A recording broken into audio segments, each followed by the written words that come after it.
Yeah, I think they kept asking me to start the video, so I think they were waiting on you to. Yeah. Have a seat.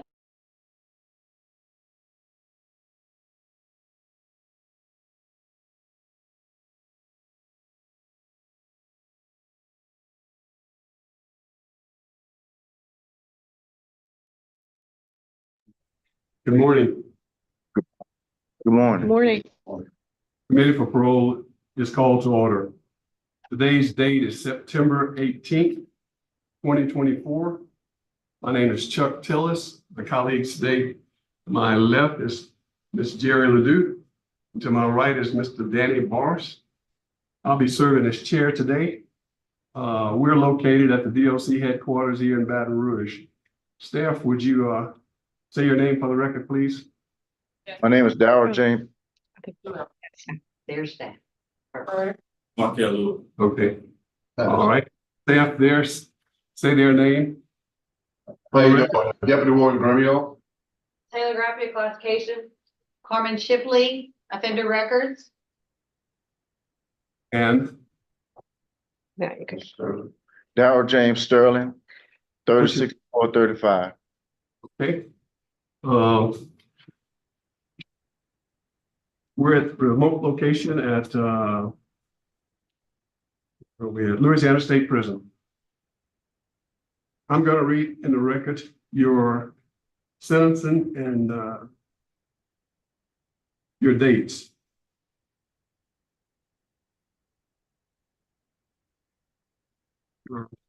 A first offense felon, you were sentenced January 10th, 1992.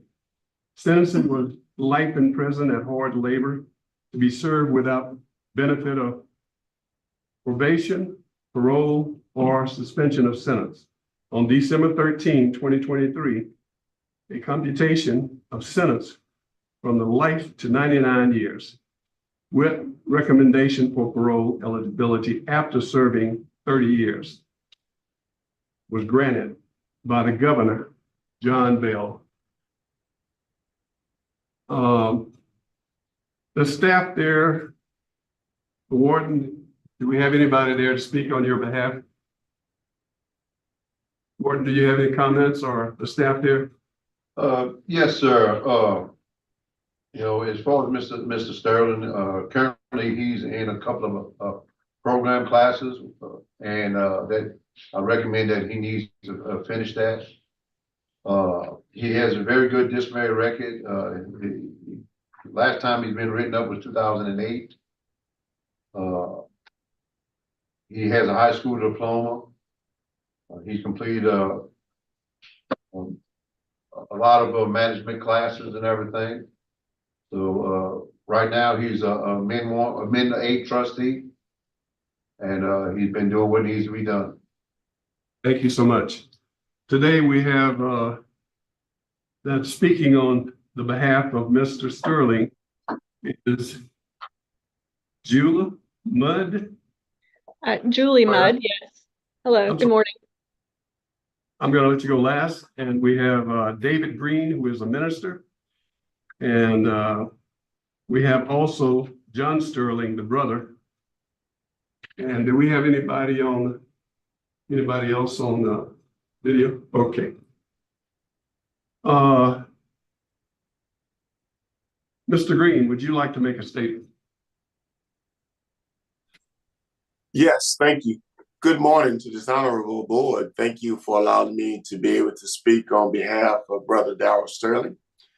Been knowing Brother Darrell Sterling for over 15 years now in ministry, and he has been definitely one of our stronger ministers there in Angola at the main prison there.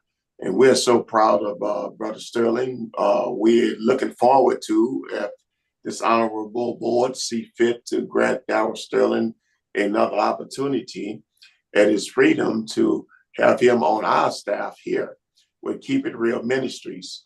You all know that we help house men out of incarceration, which we have some great men that you all have released to society that are still faithful to the Lord and being an impact in the community right here in St. Bernard Parish. where we are located. And so we look forward to letting Darrell continue to exercise the gift that God has blessed him with in ministry here, and being an encouragement, especially to our youth that are going to the left, so deep to the left, that need encouragement from folks that have made bad choices and bad decisions in life before, just to keep it real with them. But thank you all for allowing us to be here, and we just praying that God would bless you all, touch your heart to grant Darrell Sterling another opportunity, and we look forward to working with him. And anyone on this board is always welcome to come to this facility here at Keep It Real Ministries in St. Bernard Parish and just see how all these wonderful men are doing. We're not bragging, but it's only because of the grace of God, the strength of the Lord, that they are doing the things that they are doing. Thank you so much. John Sterling. You can speak now if you step at the podium. To the podium. His brother, just support him. Thank you, sir. Thank you, sir. Mr. Sterling, would you like to say something on your behalf? Good morning to the honorable board this morning. Thank you for this opportunity to be able to speak. Very remorseful. First of all, I'd like to speak on behalf of my remorse for the family of Mr. James Baptiste. Waited 34 years for this opportunity to be able to express my remorse for the tragic act of murdering Mr. Baptiste. I'm very sorry that it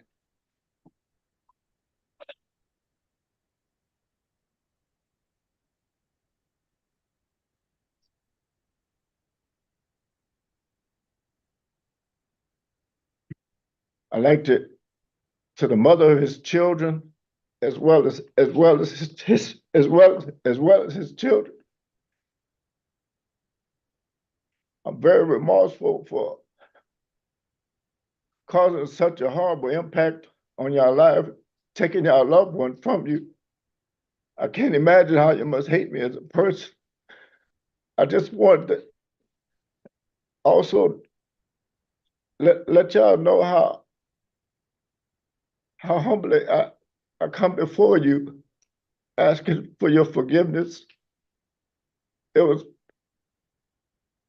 just terrible.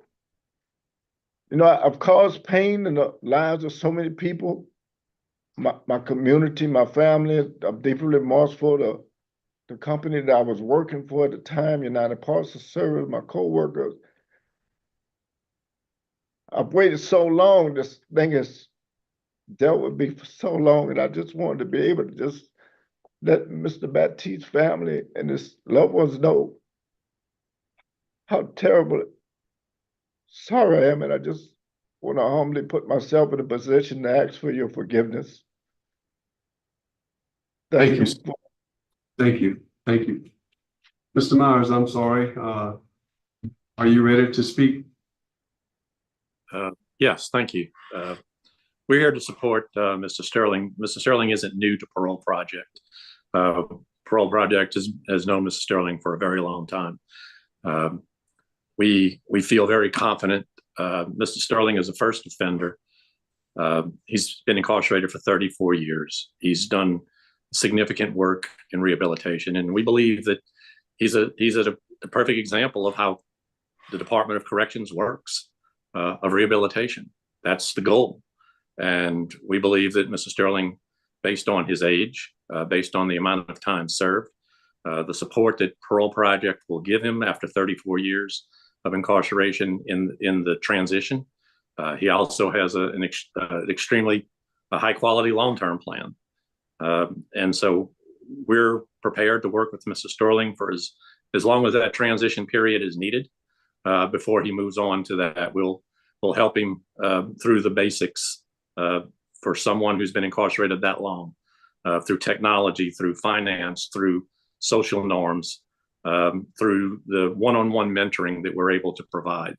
And so we just ask this board to consider this and grant Mr. Sterling his parole today. Thank you so much. Mr. Sterling, Mr. Barros is handling your case, and he's going to be asking you some questions along with the panel. Mr. Barros. Before questions, I just need to get some of the facts out on the record of the case that we have a lot of opposition from the law enforcement and the victim's family. The district attorney office is letting us know that the life sentence should not be commuted. The victim's family was told that life means life, and it should be. The sheriff's office spokesman says we are opposed to early release for anyone convicted of murdering a human being. Police department statement says Darrell Sterling's involvement in the murder of James Baptiste was one of violence and premeditation. Sterling and another subject intended to rob Baptiste of his money and drugs. Sterling admitted striking Baptiste with a curling bar. The impact caused the weights and the ends to fly off the bar. Sterling admitted to carrying Baptiste's body to the bathroom, where he, Sterling, admitted to taking a razor and cutting both of his wrists of the victim. Sterling then went to the kitchen and obtained a knife, giving it to his accomplice, who then cut the throat of Mr. Baptiste. After the murder of Baptiste, Sterling and his accomplice then robbed Baptiste of his money. After several days, Sterling and his accomplice returned Baptiste's body and moved it and dumped it in a body of water along Lake Charles, along with other evidence of the crime. Due to the extensive violence of this crime, Sterling should serve his original sentence handed down by the judge. That's the law enforcement opposition we have documented. And the Baptiste family, Ms. Vanita Baptiste, the sister of the victim,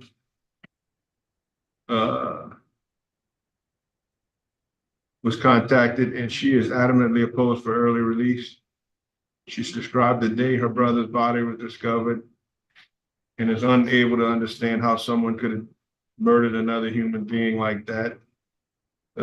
Hamilton Baptiste, the brother of the victim, he's extremely opposed, and Crystal Baptiste, the cousin of the victim, extremely opposed. And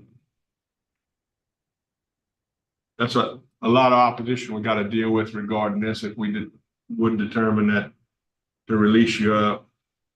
My question is, why do you think you, at this point in your life, you deserve to be released? What have you done, and why do you think that today's the day that we should be releasing you? Mr. Barros, thank you for the opportunity to answer that question. I was 29 years old when I got locked up for the murder of Mr. Baptiste. I'm entering my 34th year of incarceration. I've grown up all over again in prison. Immediately as soon as I got to prison, working my way out of the prison cell block farm line, I started working on myself as soon as I got into population in 1993. I've excelled in every job I've had in 34 years. I've only had 5 jobs outside of a farm line. My first job was working for the prison enterprise with the Louisiana tag making process. The second job was in 95 for the main prison laundry, worked over 25 years of experience there. I became the inmate manager and supervisor. I had 5 different supervisors from that point. Unit management asked me to train security as well as training the offenders in that place for pressing clothes, using industrial washing machines and dryers. The next job from there was required for a trustee, which I've never compromised my trustee status from 2008 up until this point. I've always worked outside of the prison compounds, unsupervised. I don't have any escape risk. I started working on my sobriety. I have 34 years of sobriety. I've taken New Hope AA.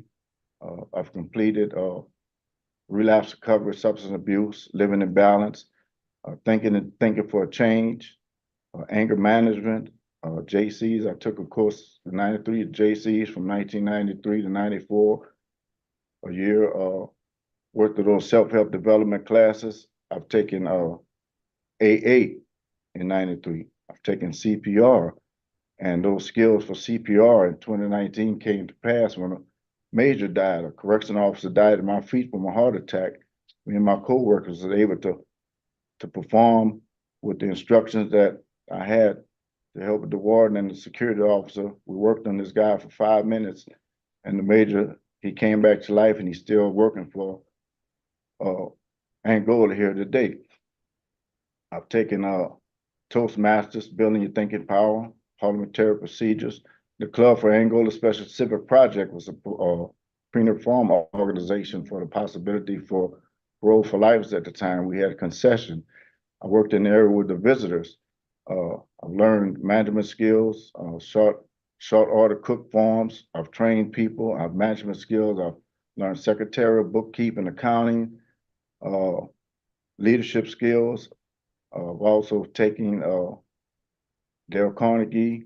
I've always worked on myself since I came to prison up until this present date, 2007. I was added to the Lord's Church, and all of these things that I'm doing is voluntary outside of my normal work job. Unit management used me in 94 to 96 to do a newsletter, which was piggybacked off of the Angolite. The Angolite staff took and worked with me to try to help improve my writing skills. I was bridging the gap between the administration at unit and the unit management with the inmate population to curb the violence at the time, and it started escalating in the early 90s. And they used me as a negotiator to go and speak with people as the problem so that we could help find solutions, try to make a better community. I've always put myself in a position on a voluntary basis to not only be a role model and a pillar in the community, but also to help people with their families. That laundry helped me to reach out and make sure that the people's clothes was always done properly and that they had food to feed their families when they came and visit. I used the club to feed the poor. Everything that I did, I gave back to society here in this community to work with unit managers to help curb the violence and make it peaceful for all of us. And at this time, I'm not a bad person. I had a very bad addiction into crack. And I'm just praying and asking that the board could find the mercy in their heart. And I'm not a terrible person. I just came out of rehab. I went to 2 rehabs on the street. I had a bad addiction. I'm without excuse for what happened. And I'd just like to ask the board for some mercy today and consider me for parole. Thank you, Mr. Barros. And I started out with the negative parts of your case, but there's some positive things too. Looking at your record being in there, you've only had 4 write-ups in all of that time, and the last one being in 1992 is what I see, and that you're on a minimum level of security, and that you are a true first offender, which we don't really see a lot of those guys. You've never been convicted of a prior felony. You picked a hell of a one to do for your first one, but you were pretty much a clean case until that date. So those are the positive things, and you have support of the Parole Project and everybody else. There are some negatives and positives. Thank you for your explanation. It was pretty good. Ms. Ledoux? Mr. Sterling, I want you to elaborate for me, and maybe your attorney's prepared to do that, but elaborate for me, what is your plan if you were to be released? Tell me where you would go. You're 62, right? Yes, ma'am. You're in pretty good shape there. Yes, ma'am. So tell me what you're going to do. What is your first couple of years? What are you going to do with yourself? Thank you, Mr. Ledoux, for the opportunity to speak with you. The Parole Project is willing to work with me for a long-term program at my age so that it can properly help me transition back into society, find an adequate place to stay and a job at my age so that I could properly support myself. Our ministry is 24/7, the Lord's Church, the Church of Christ. I've been a volunteer minister since 2007. I've effectively, in my obedience to God, since I moved to Camp F over a year and a half ago, one of the first guys has volunteered to go over there, and 3 guys have addressed and obeyed the scriptures and got baptized according to the scriptures. And the ministry is something that I've taken on for my life from this point on since 2007. The other options I have would be, through the Parole Project now to help me find something sufficient enough for me at my age to be able to support myself. I like to also talk to at-risk youths. The suicide rate is high. The guy that got baptized on death row, he was suicidal. He had failed in the suicide attempt, and the administrator wanted me to talk with him, and I spoke with him, and he wanted to meet with me. And the ministry has been very effective in a lot of guys' lives since I've been here in prison, and properly praying that, whatever city I reside in, that I could get with the mayor or whoever's in charge of community service projects, and just whatever years I have left, just get back to community out there in society at youth risk, and just try to make a difference, a greater impact on society than what I had the opportunity to do here in Angola, man. I have no questions. Ms. Mudd, you want to speak? Yes, thank you. I wanted to start, I know that the warden had mentioned a couple of programs that Mr. Sterling was enrolled in but hadn't finished. He actually did finish Living a Balance. August 28th is the date of this certificate. He is also completed, they had their last substantive class for Thinking for a Change on this past Friday. So he is waiting on the certificate for that. He's got, when I was putting together this packet, I don't know that I've ever seen this many certificates for one person. He has 52 certificates for various activities. I know that, some of the good time classes that he's participated in, Cage Your Rage, 100 Hours, Living a Balance, Thinking for a Change. There's so many. I'm not going to read all of these things, but he's participated in many classes that will assist him in staying sober when he gets out of custody. I think that he is, a true case of someone who has been reformed. He's come to prison. He's taken full advantage of all of the opportunities that have been given to him here. He's an incredibly remorseful person. He has expressed that to the board, but also he has expressed that through his actions since he's been in custody. He's, taken every opportunity to minister to other prisoners. In addition to Mr. Green, who spoke, I've spoken to several people with the Church of Christ. It's like his second family, and they're very supportive of him. And I believe that if he is released, then they will continue to be very supportive of him on the outside. I think that, Richard Felix in particular, who brought him into the Church of Christ, has, he expressed to me that Mr. Sterling is like family to him. And I believe that going forward, that will continue to be the case. He's, as was mentioned, a Class A trustee. He's been a Class A trustee for a very long time, only 4 write-ups in his 34 years of incarceration. He's gotten his driver's license. I don't think that's in the packet. He's gotten his driver's license since he's been in custody. I will note too, this wasn't a trial case. He actually pled guilty at the time that this case was going on. He took accountability at that point. He has just excelled at everything he has done since he has been here in prison. He's educated himself. He actually has a college degree. He had a college degree before he came into prison, and then he's continued some courses through colleges since he's been in. That includes Nations University and Northwest Missouri Community College. There are some certificates in his packet from those, as well as his WO Boston High School diploma and McNeese State University. He has associate in science from McNeese State University as well. So he's in a good position to succeed when he gets out. He'll have plenty of things to occupy his time and to become a productive member of society. Thank you so much. Is the board ready to vote? I asked for executive session. I'll second it. Call the roll, please. Jeremy Lou? Yes. Danny Barrow? Yes. Joe Kidd? Yes. We're gonna go into executive session right now. Yeah.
We can vote now? Yep. All right, Mr. Barr, I handle your case. He will vote first. Mr. Sterling, I gotta commend you on your exemplary prison record. That's really, really impressive. I also looking at you being a true first offender and giving you credit for that. And the good support that you have with the Parole Project and other people. So based on your behavior in prison and your positive changes, I'm gonna vote to grant you parole today. And on the condition that you speak with at-risk children at least 4 times a year and let them know the dangers of drugs and one bad decision, how long it can cost you. One bad decision can cost you. So you can either set that up with probation and parole to do it at the schools, or I'll also let you do it through the church with the ministers, because I know they see a lot of at-risk children too. And that was something you said you wanted to do, and I think it's a great idea. And a second condition is going to be that you have absolutely no contact with the victim's family members. And if you do come aware that any of them are around you, it's going to be incumbent on you to leave, not engage, do not, no contact, period. And casual contact, you need to be turning around and leaving, not trying to engage with anybody on the victim side, okay? Yes, sir. Thank you very much, sir. Ms. Ledoux? Mr. Sterling, there is nothing you can do to change what you did 34 years ago. Nothing you can do to change that. My decision today is based on what you've done since you committed that heinous crime, and you've owned up to that. You pled guilty. You accepted responsibility. I don't like the term model inmate. I don't like that term. But I do like the term rehabilitated individual, and I believe you are. My vote's going to be to grant parole. My stipulation is that you never live in Calcasieu. Yes, ma'am. Thank you, Mr. Ledoux.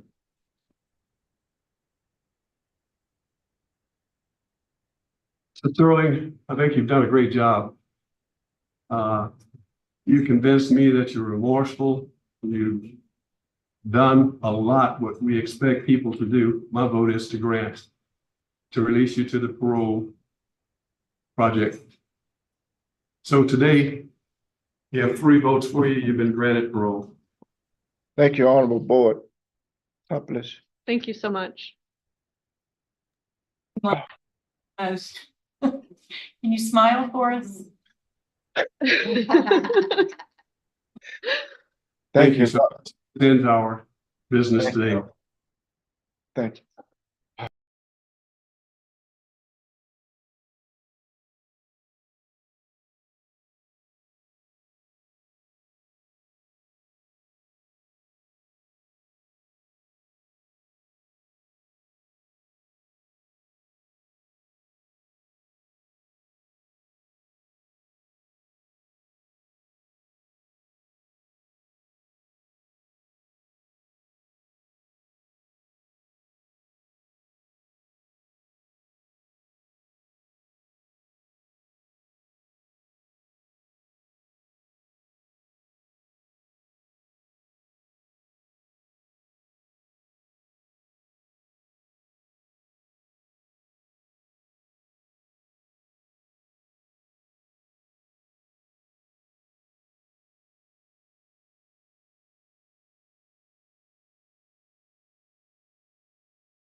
I'd leave a muted until they ask you to.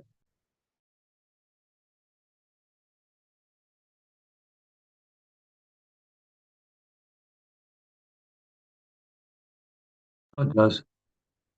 Oh, it You- doesn't. You want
reconvening at the Louisiana State Prison. Time is 9:57 a.m. My name is Chuck Tillis. Chairing this committee this morning, my colleagues to my right is Mr. Boris, and to my left is Ms. Lanu. With the staff there at the Louisiana Prison, state their name for the record, please. Deputy Warden Grimion. Taylor Griffith classification. Carmen Shipley, offender record. Amber Visorio classification. Thank you so much. And Mr. Christopher, would you state your name and DOC number for the record, please? Christopher PICARD, DOC number 334954. Thank you. You're welcome. We have today people who are speaking on your behalf. Is Ms. Jennifer Cameron, your attorney? Yes, sir. Barry Myers, Louisiana Parole Project, and Josh Jones, brother-in-law, Amy Dozer, a friend, and we have no other. That's it. And the victims will be speaking against is Shirley Adams, victim's mother, Rachel Picking, victim's sister.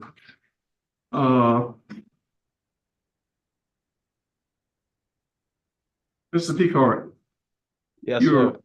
your first offender, felony offender. Yes, sir. Action required was computation of sentence. And that's it. So today, Ms. Ledoux will be handling your case, but first we're going to let your brother-in-law, Josh Jones, speak on your behalf. Is he available? Josh, he's not.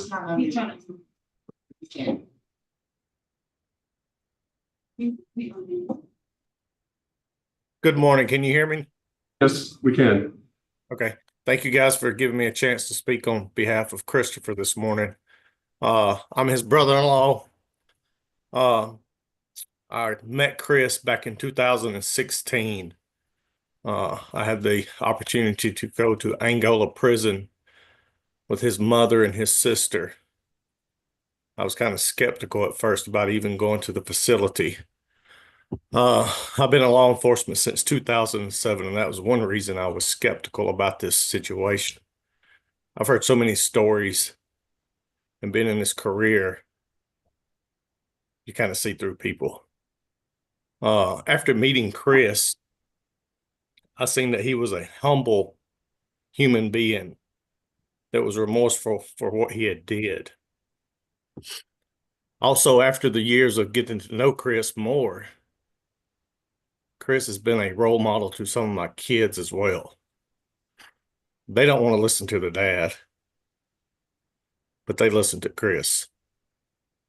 Chris has took the opportunity to actually rehabilitate himself, which is very rare for what I see in cases like this.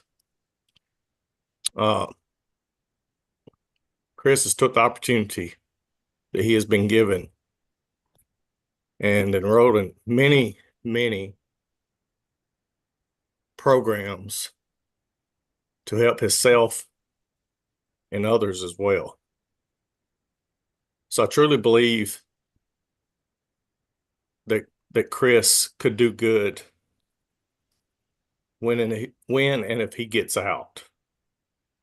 I just like to take a minute and just see if you guys will consider this and help grant his parole for him. That's all I have for today. Thank you for allowing me to speak.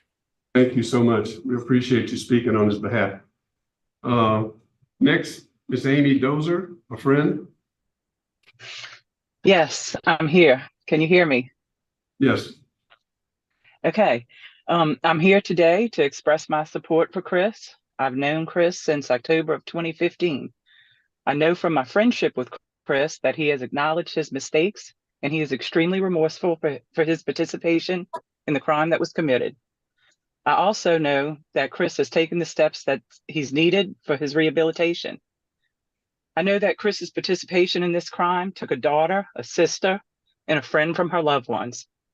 There's no amount of time or rehabilitation that will ever erase what he did on December 28th of 1991.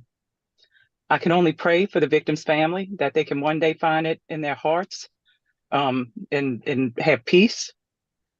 Chris has been incarcerated for over 30 years. He's taken the time to complete the educational courses and other programming to come before you today. He has been a model inmate exhibiting good behavior, as well as a friend and role model to his peers. During the time I've known Chris, I've had many opportunities to visit with him and correspond with him. I've watched him at many of the rodeos selling his hobby craft and interacting with the public. He has conducted himself with professionalism, respect, and kindness. I truly believe that Chris should be granted parole because he will excel in anything that he chooses to do. I will be here for Chris should the time come that he's released, if he needs anything. My home is open to him, and I will remain in contact with him. I know that he also has the support of many other extended family and friends. I'd also like to say that Chris had just turned 19 years old when this crime happened. I didn't know him at the time, and I don't believe that he is that same teenager, though. He's now 51 years old. He's been incarcerated for over 3 decades. Studies demonstrate that recidivism decreases with age, and I believe that with all the support that Chris has, he's a great candidate for parole, and he'll become a contributing member of society and maybe even a mentor to other young, struggling teens. And I hope that you guys find it in your hearts today to grant his parole. Thank you for allowing me to speak. Thank you so much. We appreciate it. Mr. Myers? Good morning. Kerry Myers with Louisiana Parole Project. We've been working with Mr. PICARD since his clemency hearing and continue to support him and support his release. Should he be granted today, he'll come into our program where he'll get the transitional support that he needs after 32 years of incarceration. Obviously, there's a lot of living he has to make up for as far as how to function in the world, but he's proven a level of maturity. And I'd like to point out just three or four things. He's had the same job for the last 16 years at the CDC warehouse, handling hundreds of thousands of dollars worth of inventory, a very trusted position. He's been a trustee for 18 consecutive years without losing that status. He is on the disaster remediation crew at the prison. Essentially it's volunteer, but selected for it because of his maturity and his stability. And he's 51 years old. At this point, he is very much employable with the skills that he has. So he's kind of in a sweet spot right now as far as his ability to earn a living. We support Mr. PICARD. He has an approved residence plan once he finishes Parole Project, and strong support from his family. And we just ask this board to grant his parole today. Thank you so much, Mr. Myers. Is the warden there or someone at the facility would like to speak on his behalf? Yes, sir. Chris has been a trustee for 18 years, like it's been said before. I would want to add that he completed victim awareness, received a GED in 1997, Malachi Dads, 2017, 100 hours in 2016, substance abuse in 2017, and anger management in 2006.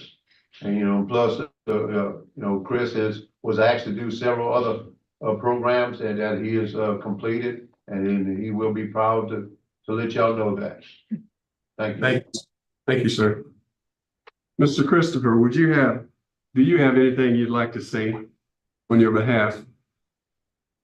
Yes, sir, I would. The very first thing I would like to say is I would like to acknowledge the family and loved ones of Shirley Larris.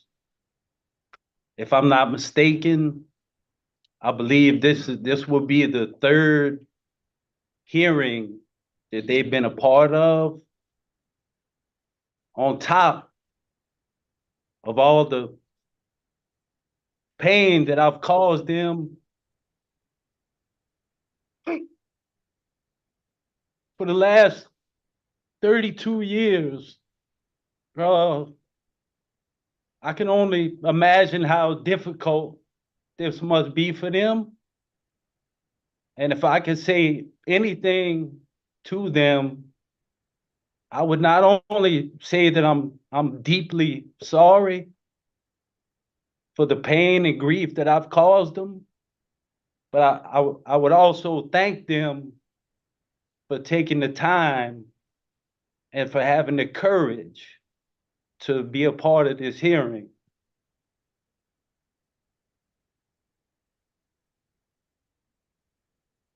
That's it? Other than that, sir, I would just say that since I was granted a recommendation for commutation of sentence by this honorable board in January of 2023, I've completed several more programming courses. I've also gotten my master's certification in the IC3 digital literacy program. I've continued to do volunteer work and community service. And shortly after being granted commutation, I was asked by Ms. Amber Victorio, who is here today, if I would speak to kids and at-risk youth who tour the prison on a regular basis. I've been doing that for a little over a year and a half now, and it's been so fulfilling and impactful in my life. It's given me a chance to give back to the community. It's given me a chance to apply a lot of what I've learned over the years through programming and my life experiences by giving that knowledge to those kids. It's allowed me, in a way, to make amends for what I've done.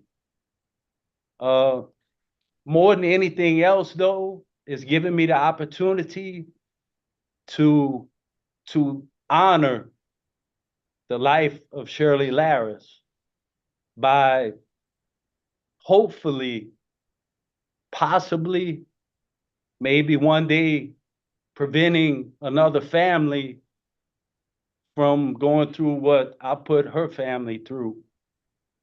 You know, maybe, hopefully one day keeping another kid from making the same poor decisions that I made when I was young.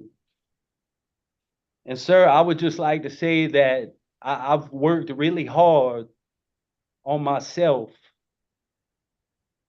to acquire the necessary character traits that have made me an upstanding member of my community here in the prison.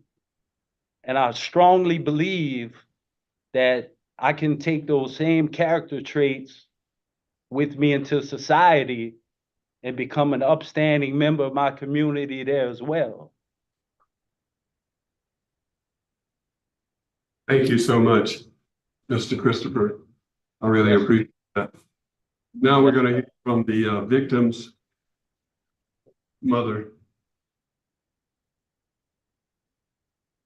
Can you hear us?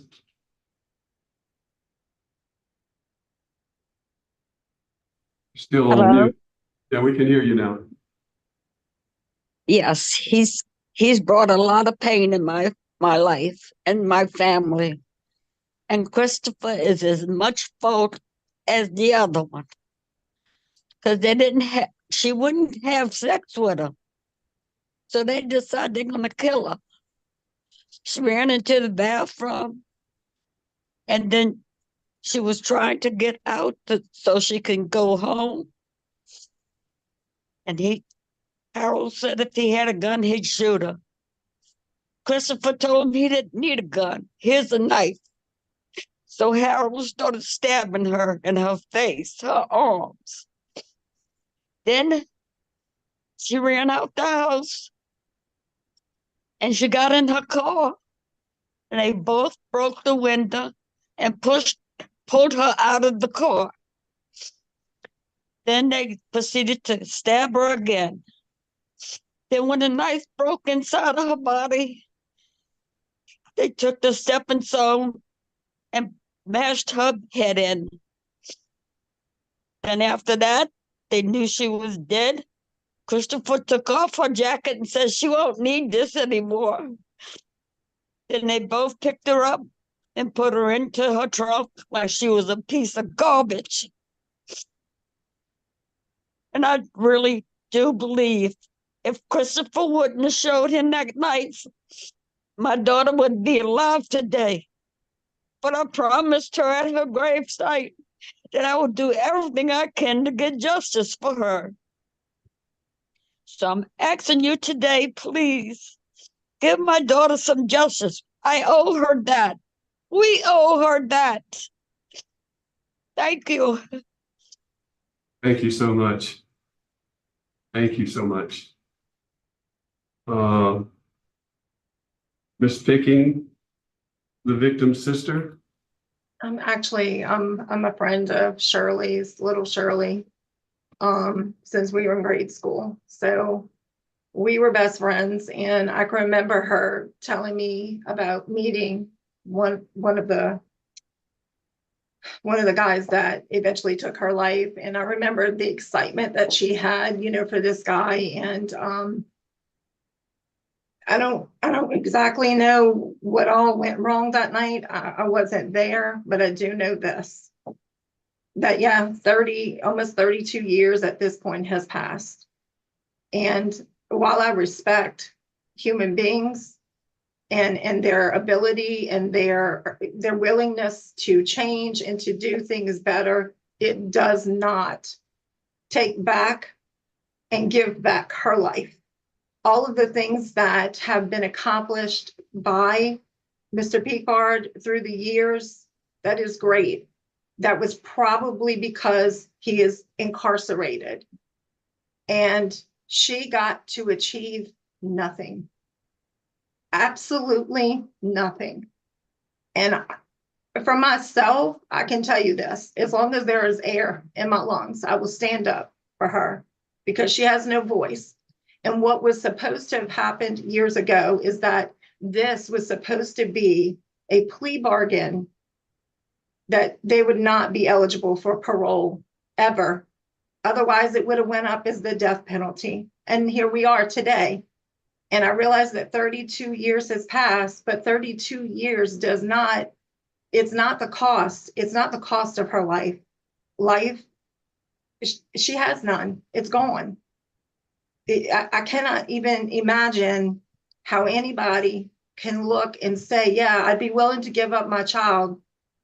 And 32 years is enough.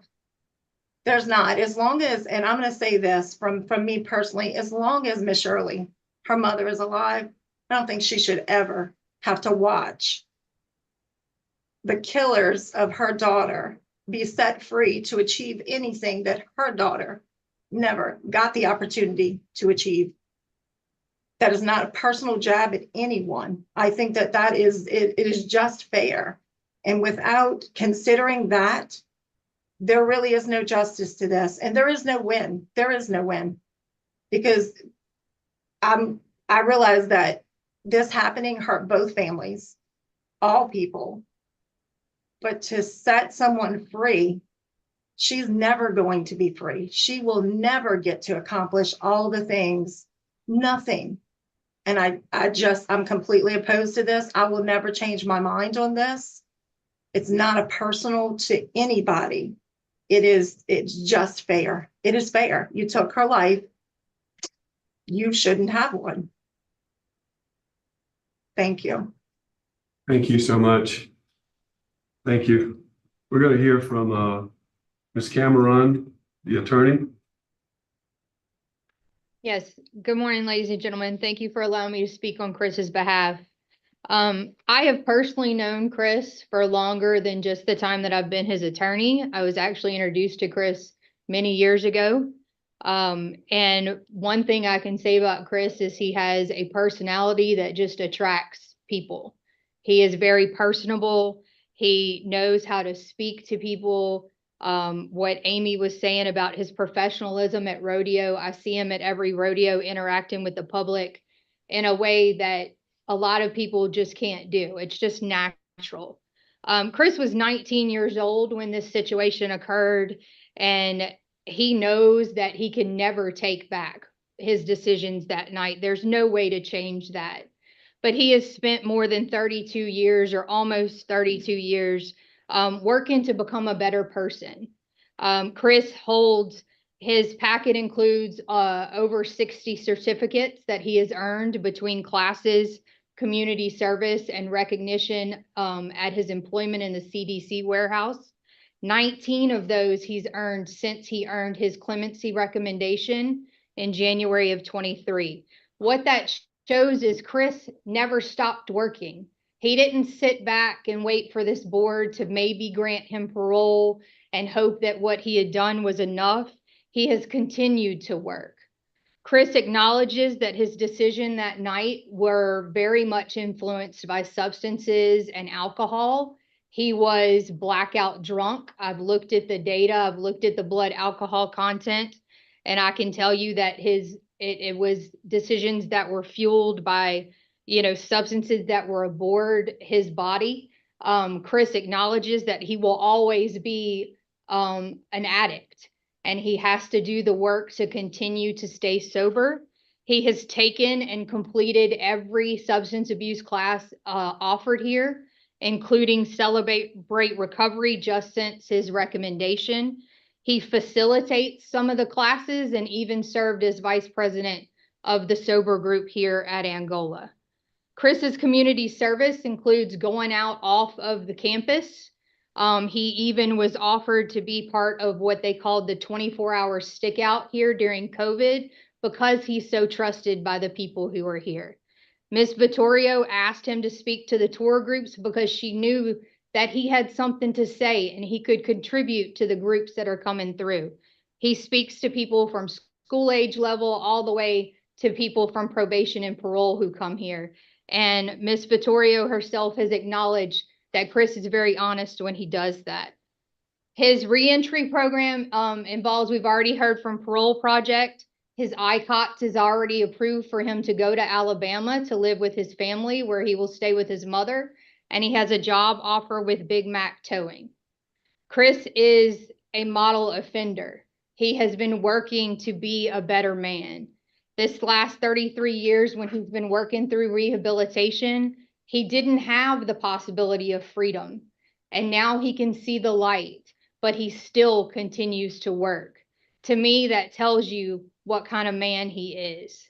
Martin Luther King once said that the ultimate measure of a man is not where he stands in moments of comfort and convenience, but where he stands at times of challenge and controversy.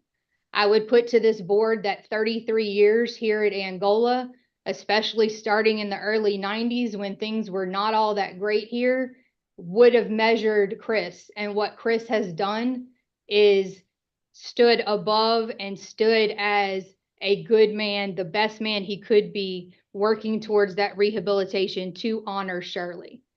I just hope and pray that this board can see a way to allow Chris a second chance at life, because we do believe that he will be an upstanding citizen, and he's got the support of me, my family as well, and a whole group of people who are ready to make sure that he stays in line and does what he needs to do.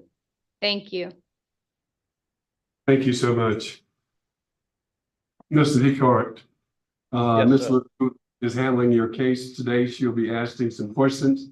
Can you hear me? Yes, sir. Be asking some questions along with the rest of us on the board. Ms. LaRue? Mr. Picard, how did you know your co-defendant Harold Brand?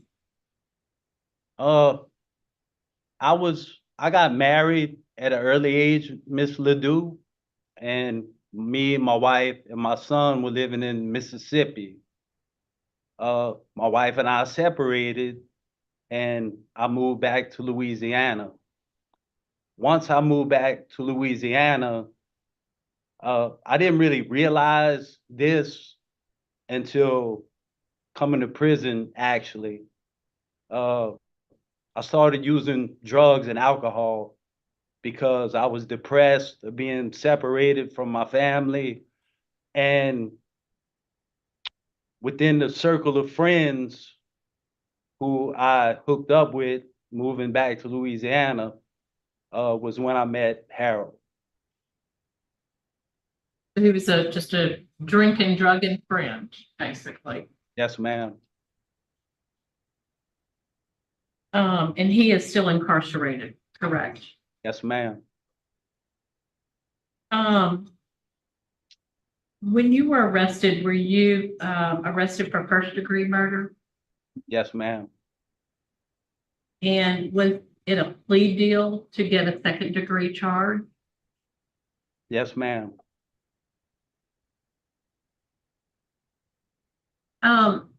Unlike some offenders that I see, you do have 17 write-ups. I know that 2018 was the last one, and I mean, 30s are kind of like a catch-all, right? But do you want to explain the nature of that? The 2018 write-up? Yes, ma'am. I had an interview with the captain from the Louisiana State Police Barracks. And I was hearing that I might possibly be being transferred to the state police barracks. So I called a friend of mine, actually the friend who spoke earlier on my behalf, Miss Amy Dozier. And when I called her, she happened to be already on the phone with another friend of mine who was also incarcerated. And so when I called her and she answered, she just clicked over. And I guess it's called a conference call. When she clicked over, it made it where all three of us were on the line. I was simply calling her to inform her that I might be being transferred because she is like family to me. And me and the friend who she was on the phone with, we visit together at times. So I was just simply trying to let him know that I might be leaving and, trying to make preparations for that, to let him know. And she happened to be on the phone with him. I call that inmate.com. Right. All right, so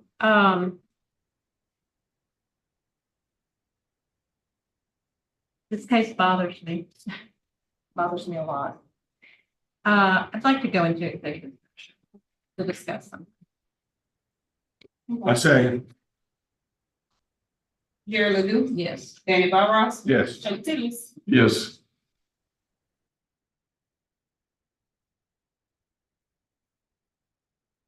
You did great. You did great.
We're reconvening at 10:28.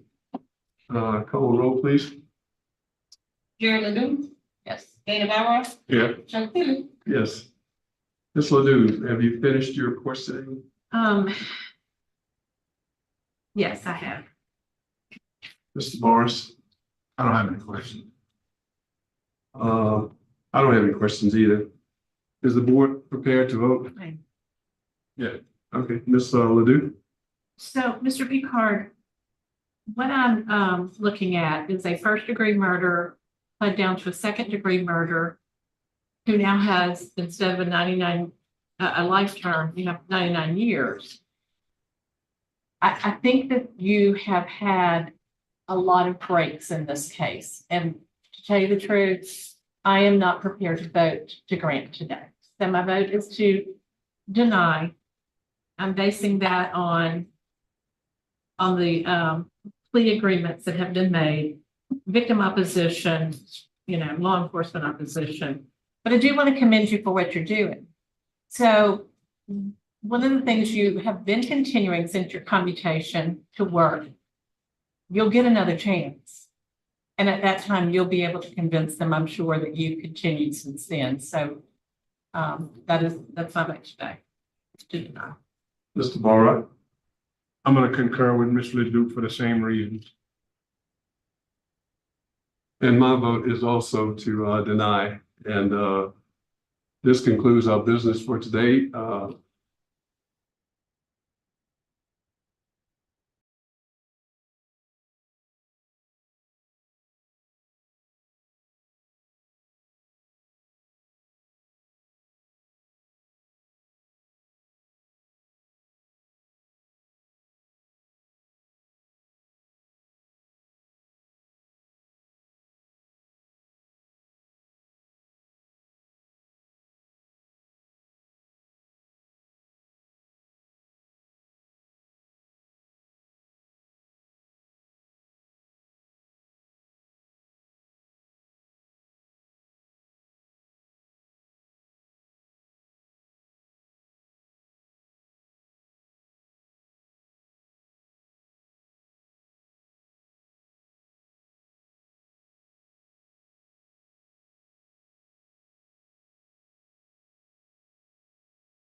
Reconvening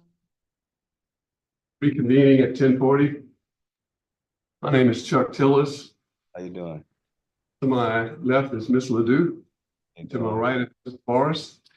Would you state your name and DLC number for the record, please? My name is Noble Robinson Jr., 320689. Thank you.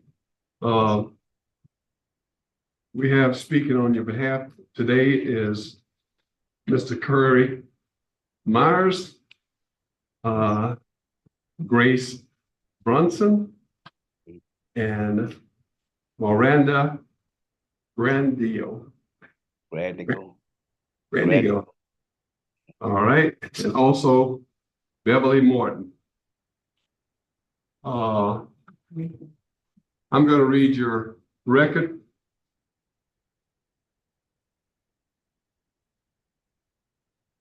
The first offense, you have a second offense of second-degree murder. You have second-class offense of second-degree murder. Actions require commutation of sentence. And you recall this? Yeah, computation of sentence, yes, sir. Okay, good. We have some people here speaking on your behalf today, which I've already named. And there's no victims. Would you like to make a statement today? Yes, sir. On behalf, why we should grant you your parole? Yes, sir. First off, I'd like to thank you for this opportunity to be in here today. I am truly sorry that I brought the family of Mr. Rita Thomas through the hurt, pain, and suffering, as well as my son, her friends, and the community where it happened. Ms. Thomas didn't deserve to die, and I take full responsibility for my actions. Her life can never be replaceable, and there's not a day that goes by that I don't regret doing what I did for us taking her life.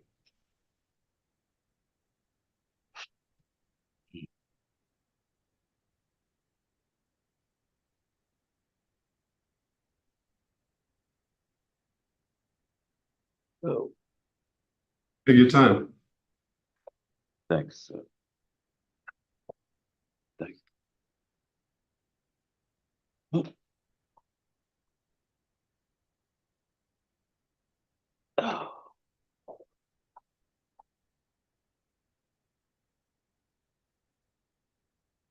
In 1999, my oldest sister died. The following year in 2000, my mother died. I figured it was time for a change in my life. So I started going to church, which is something I never did as an adult on the streets. I was too busy getting high, drinking, and my life was just going in the wrong direction. So I wanted off that crooked path. And God helped me because during that same year, 2000, I got baptized.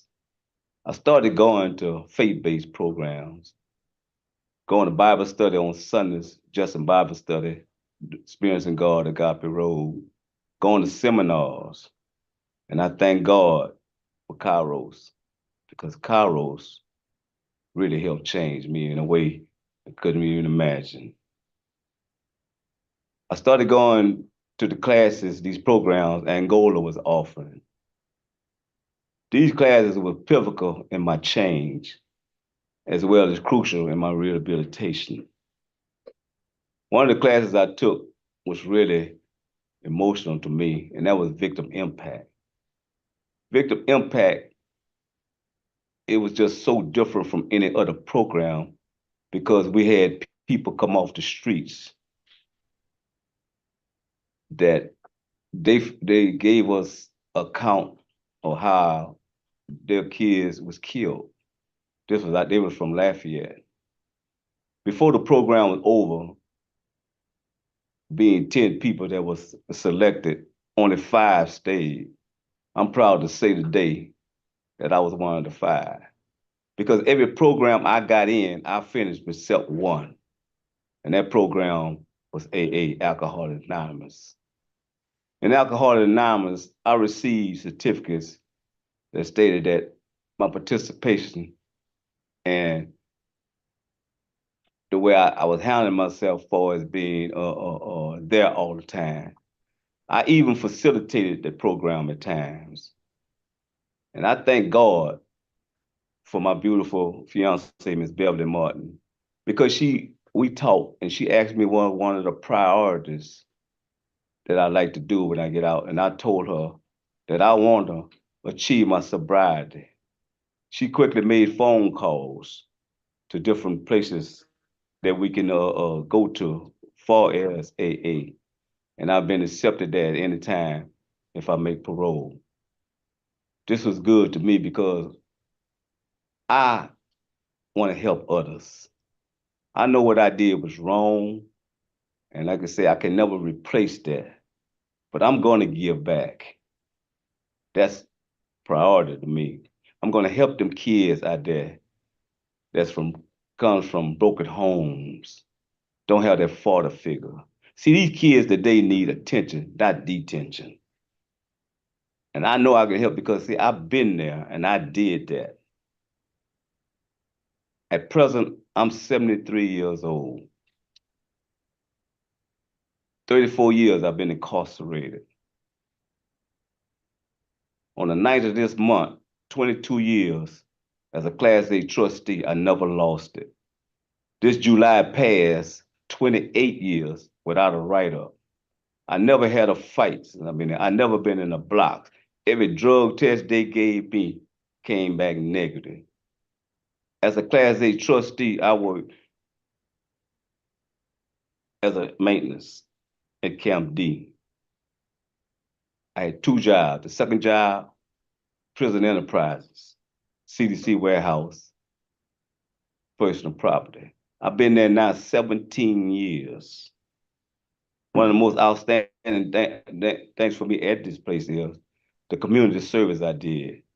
Well, I would devote my time, especially around Christmas time, making thousands and thousands of Christmas bags for inmates, not only here in Angola, for other penitentiaries in the state of Louisiana. My supervisor would evaluate me from 3 to 4 times a year on my job performance. Every last one of them was excellent. I even received certificates, Employee of the Month, this last one being in July. Certificate in this house of service, in service award for the 17 years I've been in CDC, and certificate for forklift handling. I have no problem working. And if I can help you, I will help you. See, I do care for others because everybody's life is valuable. Being in Tupuku, which is a good class I was in, I learned that I'm going to have me a long-term goal. And that goal is to giving back. People don't understand that life is short. And what I took, I'm going to give back. Because you got too many kids out there today that come from broken homes. Kids that don't have that father figure. I'm going to play a part in that, especially in my fiance's community.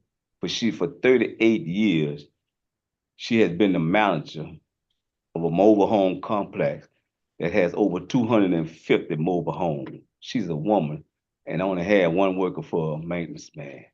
I'm going to help her out.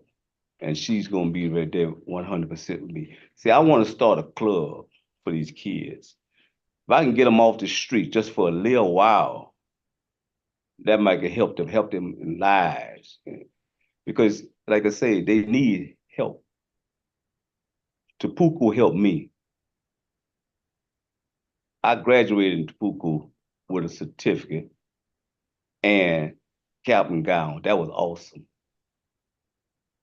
Tupuku has a meaning. And I'm going to take that meaning along with its contents to these kids. The only person you cheat is you. That is a good access to things I want to do. I pray that do make parole today, and I'm gonna stand good with my words, because a man without a word is not a man. Thank you so much. Yes, sir. Hey, we're going to hear now from your supporters, and that would be your sister, Miranda, Miss Miranda.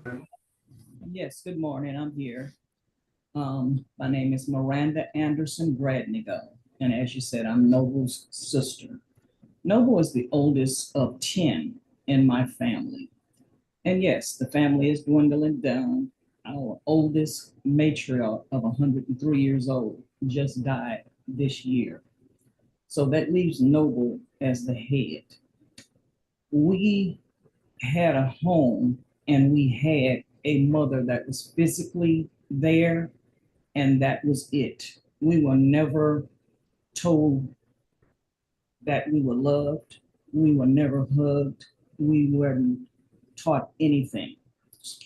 So at a very early age, we all left home and we had to figure this thing called life out. I am so very proud of my brother Noble, because God puts things that need to happen to the people that he needs out there to create change.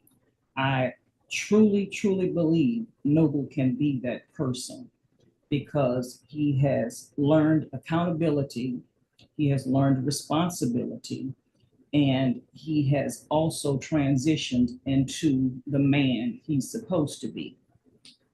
If he is granted parole today, I have set up transitional living for him to get started. Then he shall move with my husband and I. My husband has worked for the juvenile justice system, working with male juveniles of all ages. He also is a mental health counselor. So I think that can play a major factor in accomplishing the things that Noble is trying to accomplish. He has been a good example to everyone around him. He's not a threat to society. He's not a threat to anyone. But I think he had to go that route in order for him to learn, because we just didn't have that in our community and in our family.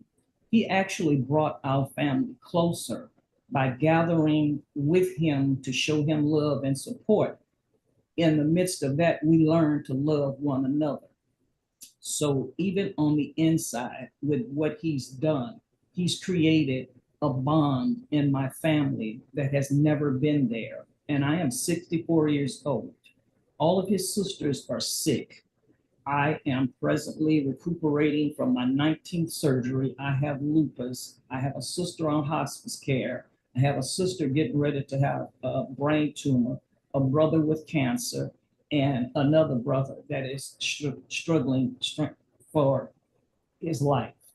So we need him in the family to help us to guide each other, because we don't know how long we have left on this earth. I never believed in rehabilitation, because where I came from, all I saw was a revolving door. Noble is the perfect example of what rehabilitation is about. So I now believe in it because I actually saw it. While I was dealing with his incarceration, my 3-year-old son in '85 was killed by a drunk driver who didn't serve a day in jail, did not take accountability, did not take responsibility. And Noble had to come to my son's funeral. So it's a lot of things that will happen that will open your eyes. And all you have to do is make a better choice. But you have to make your mind up to be accountable to make those better choices. And I know after 30-some years there at Angola, Noble has made all the best choices and the right choices to not be a part of the problem, but to be a part of the solution. So I'm hoping that you guys take into consideration the love and support that we have for Noble, and we would really love to see him home. He has children. grandchildren and a great granddaughter that he's never seen. There's a lot of family members that he's just not seen because they have been there the time that he's born.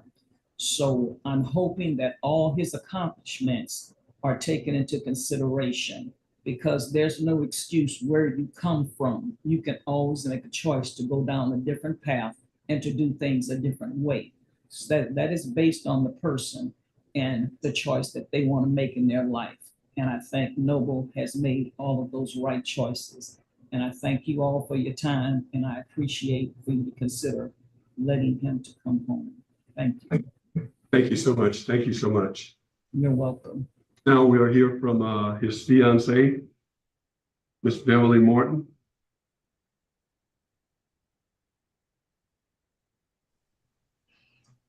Morning, Grace. Can you hear me? Yes. First of all, I'd like to begin by giving honor to God, who is head of my life. Morning, Grace, to the Honorable Board, Parole Board. I am Beverly Morton. I am the fiance of Noble Robinson. Noble and I have 2 children. Quite natural, they're grown. I'm the one with the 4 grandchildren and the great-grandbaby. I would like to say that when Noble first got arrested, I did take the children to see Noble. They were young, but I always wanted them to know who their father was because they were so young. All through the years, even though years passed, I've always kept in contact. I've always kept him in contact of their accomplishments, school achievements, and all that. And 5 years ago, here I am loving the same man I did 47 years ago. I'm an ordained minister. Like he said, I am also a member of the Recreation Board for Calcasieu Parish, Ward 8. I am the manager at Oakhurst Mobile Estates and have been for 38 years. And we do have every intention, if God be willing, to set up something in the clubhouse where I work at, because my office is separated from the clubhouse, where he can minister and try to help these youth, whether they be female or male. We will get written consent from their parents that they are allowed to come to these meetings. We will do everything the right way. And on top of all that, I've been, like I said, when I know was always a gentleman. You know, how this happened, I wasn't in the picture. I still can't wrap my mind around it. But I know him the way that I've always known him. And he has always, Noble has never even called me out my name, let alone anything else. And I am more than sure, I have prayed and prayed and prayed that God put it on you guys' hearts. And I'm sure y'all do what you have to do because that's your job. But I am here for him financially, emotionally, in any way there is. If for some reason, because he's 73 years old and he can't work a job like a labor job or something of the type, no problem. I got that covered. And all I want is for he and I to be able to live out the rest of our days with our children, with our great-grandbaby, in our safe haven. I live alone. We have plenty of space. I live in a rural area, so we're really country. We live in a country, so to speak. We're out of the city limits. We're still Lake Charles, but we're out of the city limits. So we will have a quite peaceful life because I can't have it no other way. And on that being said, I'm sorry I wasn't there today. I've been in a car accident on August 29th, so it'd have been a little much for me to try to drive there now. I wish I could be sitting right behind him to support him, but unfortunately I couldn't do that. But I am here for him, and I will always be here for him. I have been here for him all these years, and I'm going to be here. Thank you so much. Thank you so much. Next, we have Mr. Myers. Thank you. Good morning, Kerry Myers with Louisiana Parole Project. What's already been said has been so well said. I'm not going to take a lot of the board's time here. I'd like to just say one thing. Mr. Robinson said one thing about one program he never finished, and that was AA. That's because he understands that it's a lifetime continuous action. He goes to AA every week. He continues to participate. He'll never finish. And I just want to make sure that the board understood that that's what he meant. It's never over for him. He's committed to his sobriety. We're committed to providing him with his transitional reentry. After 34 years, obviously there's some life skills he's going to need and peer support, mentorship that he's going to need. And we're certainly prepared to do that. You've heard from the family, you see the bonds, you see the support system that he has. At 73 years old, he's not a threat to public safety. We would just ask this board to consider those factors and grant his parole today. Thank you so much, Mr. Myers. Now we'll hear from his attorney, Ms. Grace Brunson.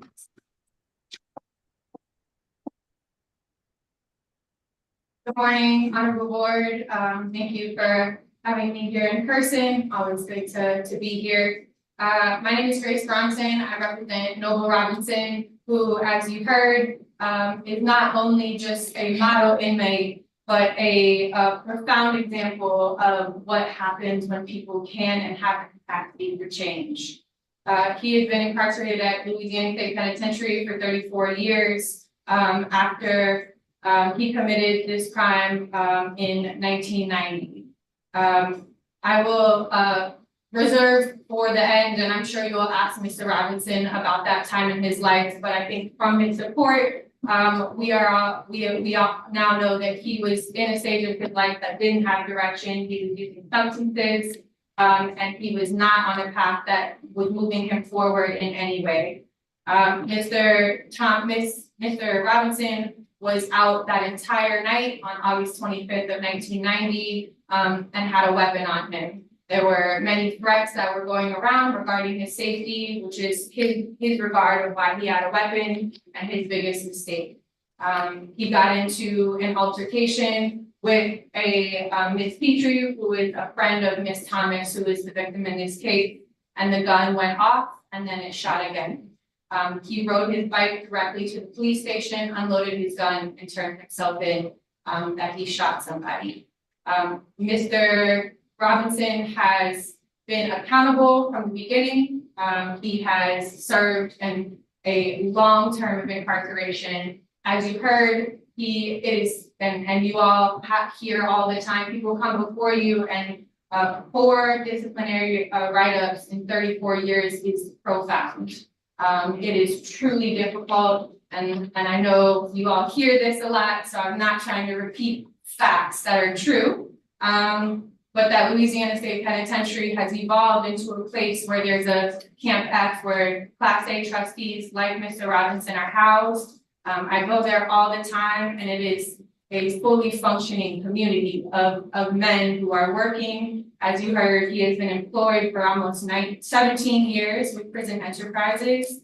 I included in his packet many certificates that he continues to receive, even since his clemency hearing in 2022.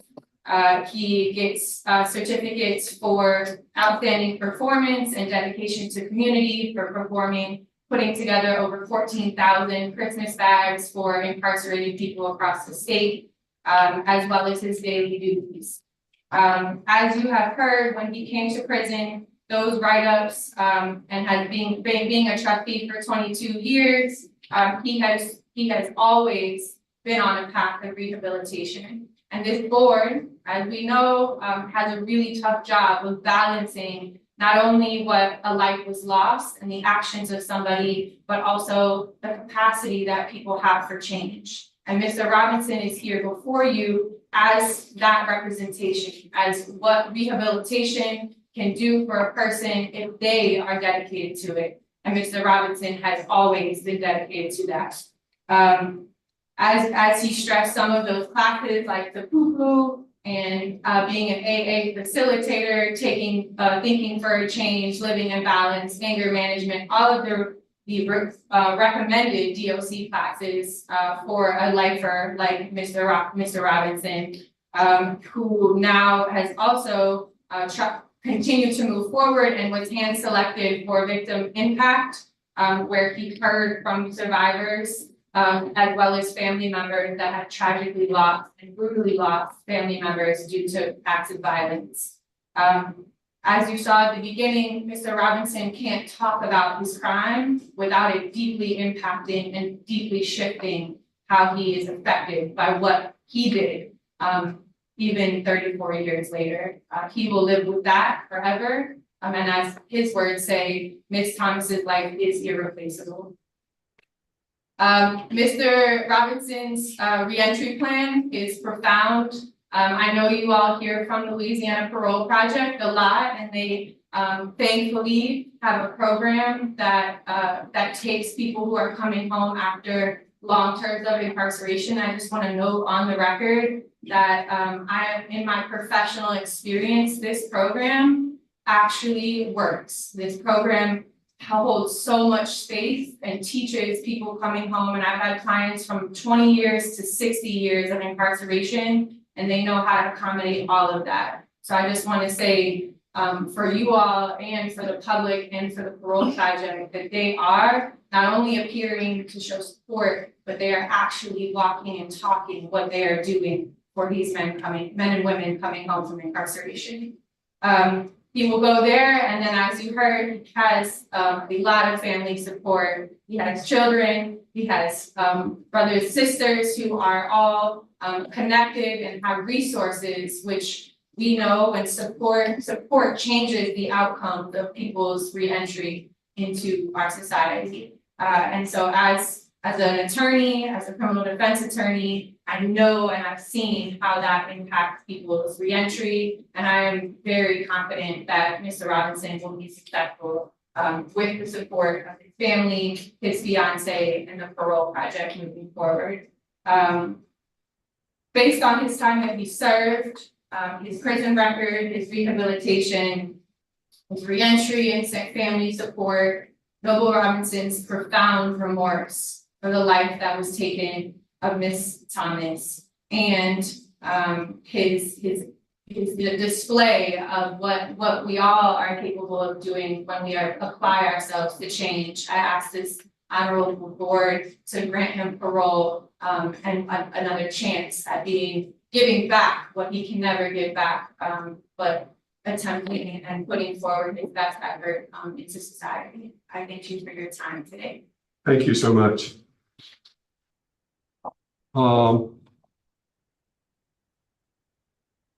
Does anyone at the staff have something to say on Mr. Noble's behalf? Yes, sir. Just to remind the board, you know, he has been a trustee for 22 years. You know, he has a very impressive disciplinary record, 4 DV reports since he's been incarcerated. The last one was in 1996. That's pretty impressive. Some of the classes that, you know, he's done is victim awareness, substance abuse, in and out dads, anger management. He did have his GED, you know, back in 1969. So he has that. And he completed the Tabuco class in April of this year. Thank you. Thank you, Warden. You're all doing a good job there. Mr. Noble. Yes. Your case has been assigned to Mr. Boris, and he will ask questions along with the rest of the board. All right, I just need to state a few facts before I ask you the question. It looks like, according to what we're seeing, on August 15th, 1990, the victim reported to the police that the night before, the offender threatened to kill her and threatened to burn her house down while he was lighting a match, stole her food stamp card and the key to her house. That's on the 15th. On the 16th, 1990, the victim reported to police he tried to break into the house in the middle of the night and threw a brick through the kitchen window. Also reported that the back of her sofa was cut with a knife. Then on the 20th, 1990, you went to her house again. Also while walking on the street, y'all got into an argument and you threatened to kill her again. And then 4 days later, on August 25th, 1990, the police were called to the grocery store where they found the victim lying in the back seat of the car with a gunshot wound to the head and her right thigh. And my question is, with all of that time and all of that from the 15th to the 25th, 10 days, you had a lot of time to think about what you were going to do. Why did you do it? What did she do? Why did you kill her? And not just leave. Well, sir, on the day of the accident, I did pull the gun out. Me and Miss Petrie tussled with the gun. She grabbed it. And it just, everything went wrong. The gun went off. I never had intention of killing this woman. I never had intention. I never threatened her. So I don't even know where that come from. Excuse me. But I do know that I was threatened by her boyfriend. And this is the only reason why I purchased the gun. And when the brick went in her window, I threw the brick at his truck. It come off the top of his camper into her window. I never had intention to do her any harm. You know, I just don't understand where all that come from. Because I never harmed anybody. I never threatened nobody, especially not the woman that has my child. It just though it wasn't me. I never even beat a woman in my life. I just never stabbed. I don't cuss. I don't do none of that. I know I was on drugs, but I know what happened. You're saying you didn't pull the trigger, the gun just went off by itself? No, the gun didn't go off by itself. Me and Miss Petrie tussled with the gun.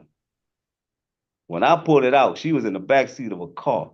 When I pulled out that gun, Miss Tracy grabbed the barrel and 2 shots went off. I found out later one of them went in her leg, but the other one did go in the head. That's when I seen her bleed. That's when I went to the police station and told them I shot her and turned myself in. That never was intentional. No, sir. That never was intentional. You didn't intend to shoot anybody. Why did you pull the gun out? I pulled the gun out to show the gun because of the threat. This dude she was going with was sending threats to me. He wasn't there, right? Sir? He was at the scene? No, he wasn't at the scene. I showed her the gun that I purchased the gun because I was told to watch my back. And watching my back, I purchased that gun just for that. And when I threw that brick at his truck, the brick went in her window, I was trying to bring him out there because he's a married man. Plus he was a drug dealer. I didn't want him around my son. My problem was I wanted to see my son. I was paying child support, so why I can't see him? I never really understand that. You know, just 2 people like that, we should have had that understanding. I love my son. You doing drugs and seeing another man, that's your problem. That's your business. I didn't have no problem with it there. I just had a problem with them doing drugs around my son. And when I pulled the gun out, like I said, I was just showing her the gun because I know for a fact, sir, I didn't even cock the handle. I didn't even cock the handle. So like I say, it went off during the tussle with me and Miss Petrie. All right. That was my only question. Ms. Ledoux? Mr. Robinson, how old were you when you committed that crime? 39 years old. 9 years old. My mama would have said old enough to know better, huh?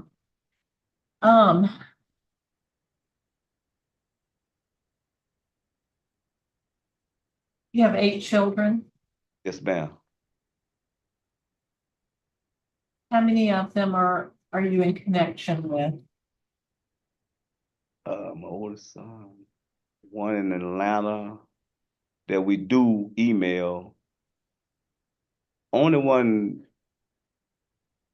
I don't have contact with is the one that lives in Houston, Noble Robinson III. I'm in contact with all the rest of them.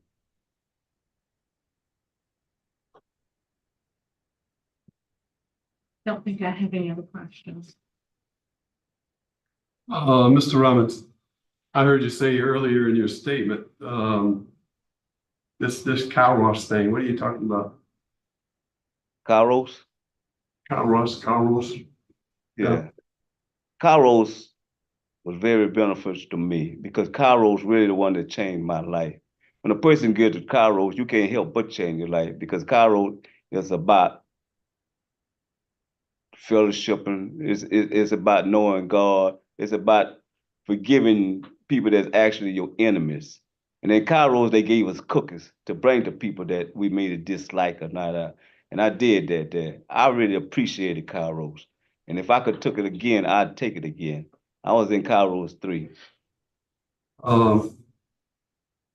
You know, in Kairos, it says the choices we make are the choices we have to live with. Yes, Is that sir. correct? That's You right. remember, Yes, sir. and you remember the cookies too, huh?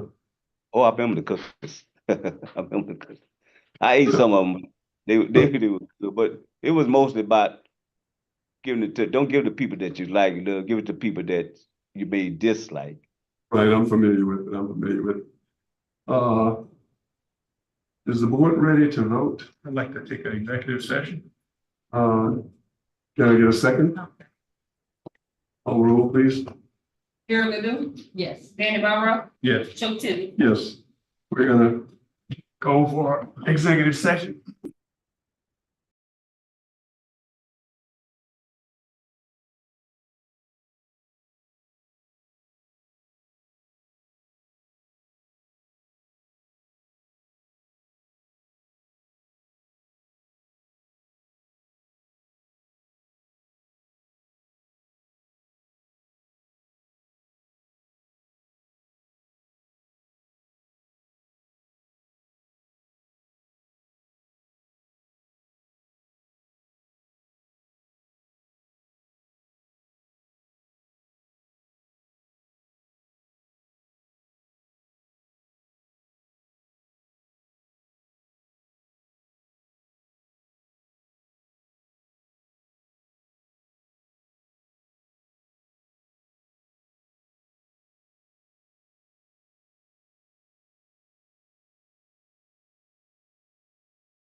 reconvening at 11:25. Call the roll, please. Chair Ligon, here. Mary Powell, Here. Chuck Davis. Here. Mr. Robinson, there are a couple more questions some of my colleagues want to talk to you about. Yes, If you sir. don't mind. Yes, sir. Mr. Robinson, we have a police report. In fact, I don't know if you know, when we get these reports, I have 224 pages in just one of the files for you. And I have 5 files. We have lots and lots of information that we go through. Yes, ma'am. And sometimes it's hard to distill between the police report and what you're saying and what we see happen, okay? So you had in the reports, talking to the victim, we have incidences of throwing the brick and you're threatening, lots of things that concern me because I see this escalating, behavior. Yes, ma'am. And then you have a gun and you are involved in something. Now, the police report and what you're saying happened are not the same. Okay. There's nothing in the police report about an altercation with another person. Or the boyfriend. Or anything. I mean, we're saying, and you see, we use evidence, not hearsay, to make decisions. So I really need for you to tell me again what happened on that day. Church Point is small. Right. And if she's at the grocery store, you probably know she's at the grocery store. Tell me what happened. Tell me what happened again. Well, I went to the grocery store on a bike. I fell off the bike. I heard a voice say, "Daddy, Daddy." That was my son. I could recognize his voice, but I didn't recognize the car. I did not know that they was there. So I could come around with the bike to the passenger side. My son was standing up in the middle of the seat in the back. Miss Thomas was behind the driver's side, halfway through the seat. Miss Petrie was in the passenger side. So I'm here trying to talk to my son because he called for me. I'm hurting, I'm full of alcohol, the drugs. But I don't use that as an excuse because she started talking, I'm talking, and we arguing. So now I say, can I get my son something at the store? She told me no to get away. She started cussing because I was drunk. But then she gonna tell me about watch your back. That's the second time she told me this within a week's time. See, I already knew what it was about because the dude she was seeing, he not only was married, but he was a drug dealer. Her brother came to me about trying to bust him because he was a cop in Opelousas. So I agreed to do with him. But neither one of us could bust him, so they brought in a narcotics agent from Lake Charles. It never did get off his feet to where we could do it, but he got a hold to it that what we was trying to do. That's where the threat came in, and that's when I purchased the gun. When I pulled that gun out, because she told me to watch my back a second time behind the brick, because I did hit his truck around the top of the camper, and they went in her window. I showed her the gun. That's all I was doing. Because like I said, I never pulled the handle. So I didn't never mean to fire the weapon. But when Miss Petrie grabbed the gun, hell broke loose and 2 shots went off. I found out later that one of the shots went in her leg. But when the other shot I see hit her head, she was bleeding. That's when I got on the bike and went to the police station and turned myself in. Did you shoot Miss Thomas? No, ma'am.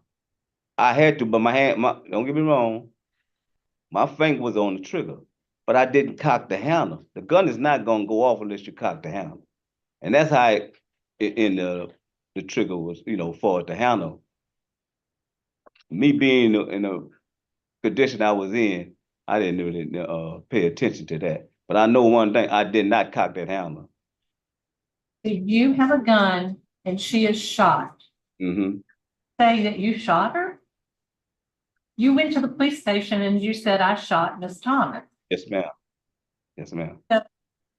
You admit you shot her. Yeah, I was taking full responsibility for my actions. Yes, ma'am. Your attorney wants to make a statement. Is that acceptable with the board? Right, yeah. Just to clarify, just quickly.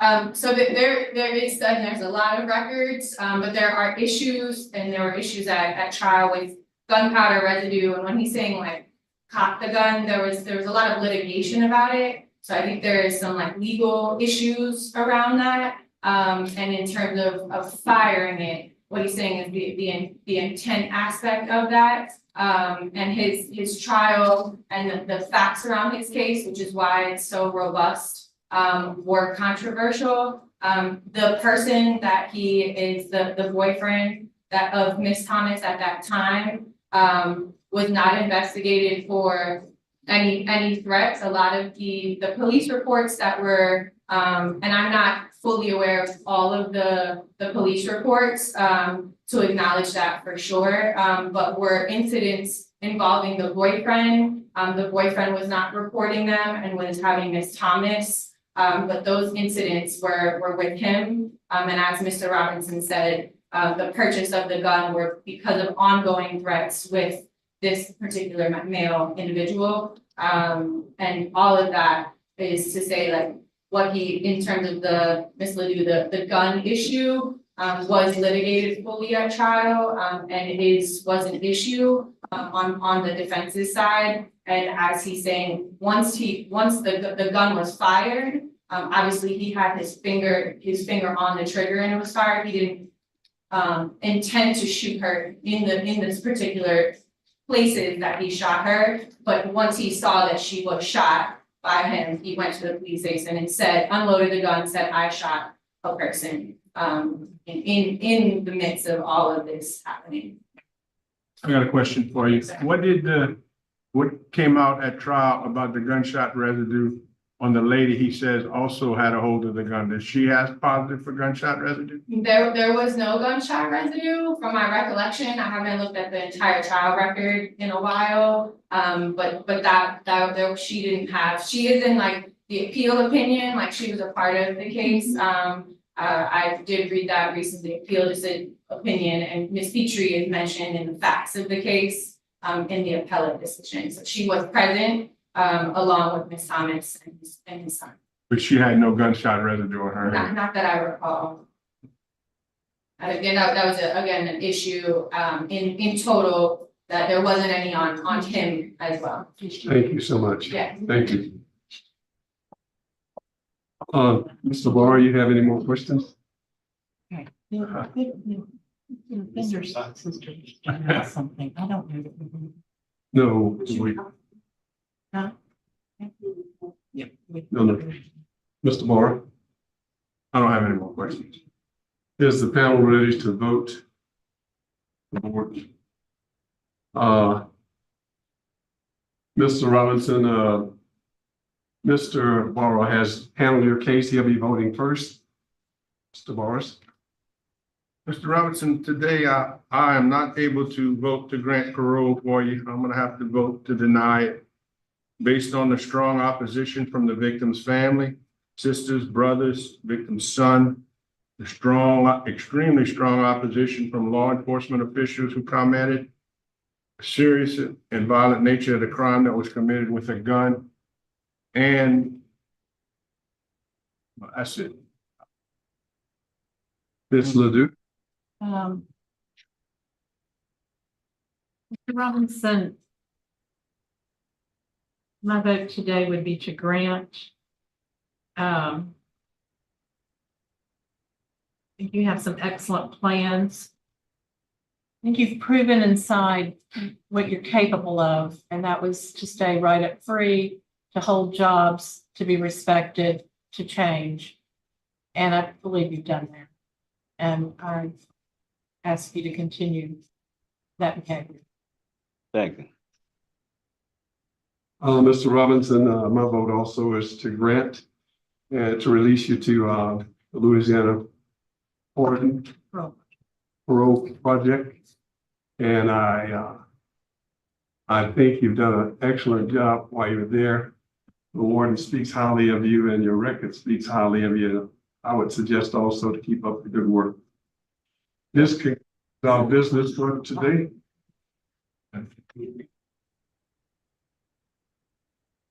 But you've been denied. There's 2 against 1. Yeah. But we'll have to try it again. This concludes it. Thank you. All right.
reconvening at 11:50.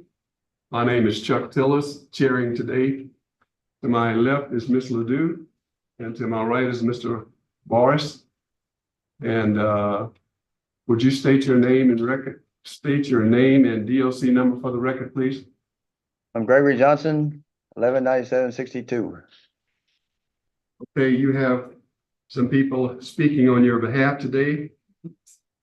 I am Mr. Myers with the Louisiana Project, Glenn Johnson, your brother, David, your brother's not speaking. He's here. David, how do you pronounce that? Paul. Oh, friend and employer, and Robert Lancaster. That's your Yes, attorney. Mr. Tillis, Robert Lancaster representing Mr. Johnson with the LSU Law Clinic. Also on the Zoom call should be Elizabeth Bentley, Greg's mother. I know you didn't read off her name, and I don't see her on the Zoom screen. I don't know if staff. You didn't log in. She hasn't logged in yet. Mr. Okay. Tillis, if I just got off the phone with his mother, they were having some technical problems trying to get on. They had trouble navigating it. Just got off the phone with them. I think they were calling the board now. Okay. If they get on, we'll let them speak. Thank you. They get on. Okay. All right.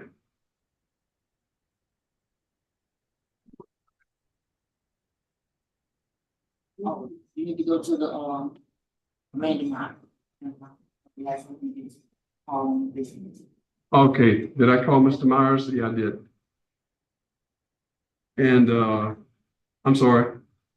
The victim, we have Randall Myers. They will be speaking by Zoom. We all straight? Okay. Mr. Johnson, your second felony, first felony class, computation of sentence, and we'd like to know now what's your reasoning or what's your opinion of why we should be granting you parole today.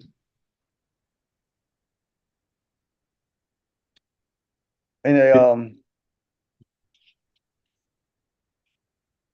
You can answer the question, yes. over the last 38 years since I've been incarcerated, I've learned a lot and realized my downfalls. I've taken a lot of programming classes, like thinking for change, victim awareness, anger management, living in balance, and problem solving. I think my primary problem when I committed this crime was a problem with alcohol. I pretty much stayed drunk all the time, and it caused my thinking to be irrational. But since that time, I've participated in Alcoholics Anonymous, and I've, as I said, participated in Living Balance, where I learned that alcohol addiction is permanent, so I need to keep going to AA to avoid falling after that wagon. And I also learned in Living in Balance to deal with stress, think about the problem, not drink through the problem.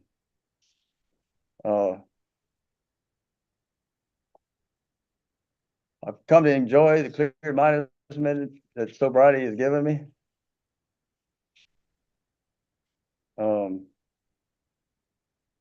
I know you'll see in my record that I had a problem with marijuana a couple of times here, and since then I realized, since taking Living in Balance, I realized marijuana is also a problem. It never was a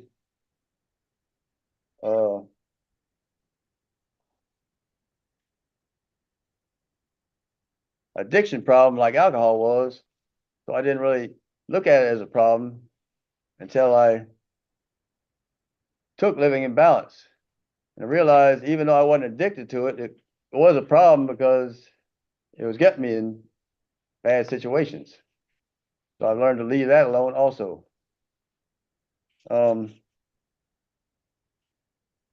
Since being here, I've become trustee. I've had jobs where I took my skills I learned in the Army down a little bit to where I worked on lawnmowers and weed eaters. I got into the hobby shop, learned hobby craft trade. Have done well there. I helped build this rodeo ground when they needed assistance when they first erected it. Learned how to form and how to lay bricks, some construction skills. And when they built the Bible college, I volunteered and learned framing and sheetrock and how to hang these drop ceilings and stuff, other construction stuff. For a good while during my trustee stint, I worked at Camp J at the tool shed. As I said, I pass out tools, I fix the lawnmowers and weed eaters, I cut grass sometimes, I handle the caustic materials like soap, gas, and stuff. And then in 2018, Camp J was shut down, so I was transferred to Camp C, where I reside now. At first, while I was at Camp C, I returned to Camp J every day to, they're still taking care of the camp, so to run the tool shed, cut the grass and stuff, until sometime in 2019, the people in charge of Camp C asked me to step in to help with the club that was failing. And the Camp C club is a club that can't fail because the visiting shed relies on this Camp C club to feed, to service the visiting shed. So they asked me to give up what I was doing, come help the club, and I've been working with the club since, where I've learned management skills and really it's taught me a lot more patience also. If I can be released, I hope I can contribute to society through trying to help the homeless, probably, because I've experienced that myself before. I don't know how I do it, but I look into how I could help. Also, continuing to go to AA. Honestly, I haven't drinking since that day that I committed this horrible offense. I woke up in the bullpen in Jefferson Parish that morning, laying my head by the toilet. I said, "Man, what am I doing here?" And realized alcohol got me in a world of hurt. Since that day, I'm drunk. Like I said, I smoked marijuana, didn't find it to be a problem because the addiction wasn't there. But alcohol addiction was definitely a problem. I drank every day. But I feel since my sobriety has been so strong and so long, I can actually go to AA meetings and help as much as I can get help from them. With the support they give me, I can give that much more support back to people that need it. I see. Thank you so much. I want to clear something up on the record. I may have said second offensive class, but I just want to clear something up for the record. The present offense is second-degree murder. The class is the first offender class for you. And now, I want to ask the warden, do we have anything to say on your behalf? Yes, just want to add, Gregory's been a trustee for approximately 17 years. He does have a high school diploma before he came in. His last disciplinary report was in 2011. He has went through anger management, substance abuse, 100 hours, and victim awareness class. Just want to add that to it. Thank you so much, Warden. Now I'd like to hear from Mr. Myers, Mr. Kerry Myers. Thank you. Kerry Myers with Louisiana Parole Project. I'd like to say I just got another call from Mr. Johnson's mother, who she hasn't been able to get in. Mr. Johnson's brother is here on Zoom, and was asked if he could speak in her behalf. So this is the call I just received. So we are here. Parole Project is here to support Mr. Johnson through his transition should he be granted parole today. Mr. Johnson does have an exemplary record. One write-up in 13 years ago, and his last write-up 13 years ago, one in the last 18 years. That was the only one in the last 18 years. He has a long-term plan to go to live in Texas with his mother once he would complete Parole Project. As the warden said, he's been a trustee for the last 17, 18 years continuously. It shows his level of maturity. He acknowledges his alcoholism and his need for continued AA, not just while he's incarcerated, but recognizes it and is going to take the steps and has a plan to do that.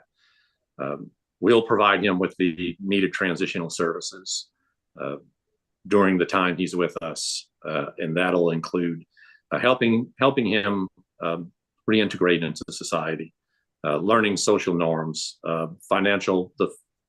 the technology that requires of things like financial management in everyday life. He'll have mentorship. He'll have a full-time case manager who's going to mentor him through this transition. And we believe that Mr. Johnson is adequately prepared to return, and ask this board to grant his parole today. Thank you so much, Mr. Myers. Now I would like to hear from his brother, Glenn Johnson.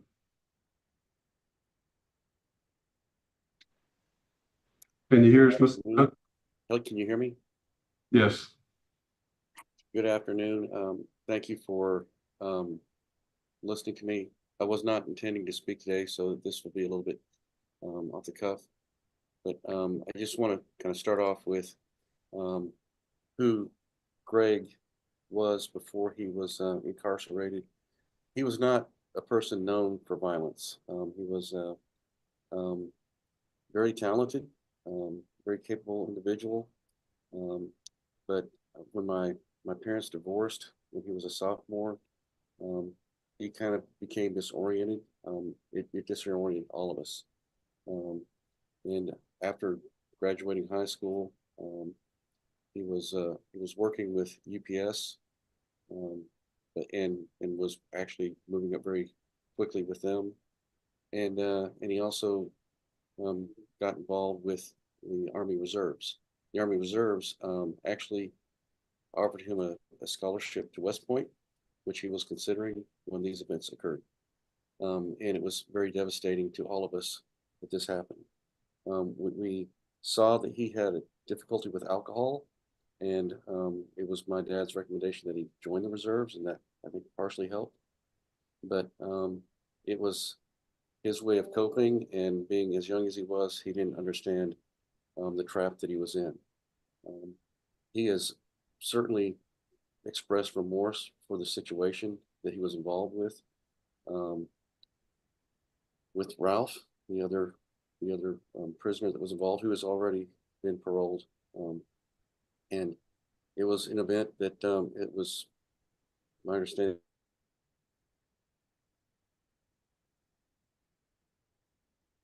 in his life, but he is recognizing that this alcohol addiction and any kind of substance abuse is going to lead to difficulties. And I have a text that he had in a message that he had sent to my mother the other day. He said, "I was young and completely lost when I committed this crime. I will not allow myself to get off track like that again. I'm ready to step up and help others that are lost and need direction." He has a lot of family support. and friend support. He won't be lacking for individuals who can offer him employment and income.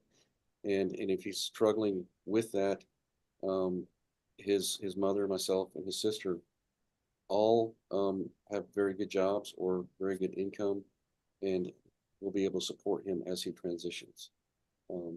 Be happy to answer any questions you have, but thank you for your time. Thank you so much for your time. I'd like to hear from his attorney now, Mr. Robert Lancaster. Thank you, Mr. Tillis. And I understood that Mike Kopp was going to speak as well, who's his potential employer. Okay. We can only have 3 speakers. Okay. Again. We can let him speak. Okay, we'll go ahead and take him. We'll listen. Mr. Kopp. I appreciate that. Thank you. You're muted. We can't hear you. Okay, can you hear me now? We can hear you now. Okay, I'm down on the Texas coast on vacation, so the Wi-Fi may be sketchy if it camps out. So I actually was not planning on speaking this morning, but I'm happy to on Greg's behalf. I'm Greg's best friend growing up, childhood friend. We met in Cub Scouts. His mother was actually the den mother for our Cub Scouts. That's how we first met, and we just became lifelong friends. Over the years, I've gotten to know Greg very well. We went through high school together, and I was very shocked to hear the events that led up to his incarceration. Just totally surprised me. Like Glenn was saying, I never knew him to be violent in any way, and we were just good buddies growing up. I've been down to Angola probably half a dozen times over the years. It's a bit of a journey to go down there, but it's always good to see him and talk to him and hear how things are going. Up here in the Dallas-Fort Worth area, I'm an entrepreneur. I own a bunch of rent houses, and we do a lot of home work type stuff, the very kind of jobs that Greg was describing that he does. We do sheetrock painting, roofing, plumbing. We do it all on the rent houses, and there's always work. So I don't know if he will work with me or for me, but if he does, we have plenty of work for him to do. And I have seen some of his woodworking skills. And if you haven't seen what this man is capable of doing, he is quite a woodworker. Some of the artistic stuff that he's done, I've never seen anything like. So he's got some really, really good skills. So I don't need to say a whole lot more than I just, he's going to have good support up here, certainly from our family. And I have 4 brothers that also know him.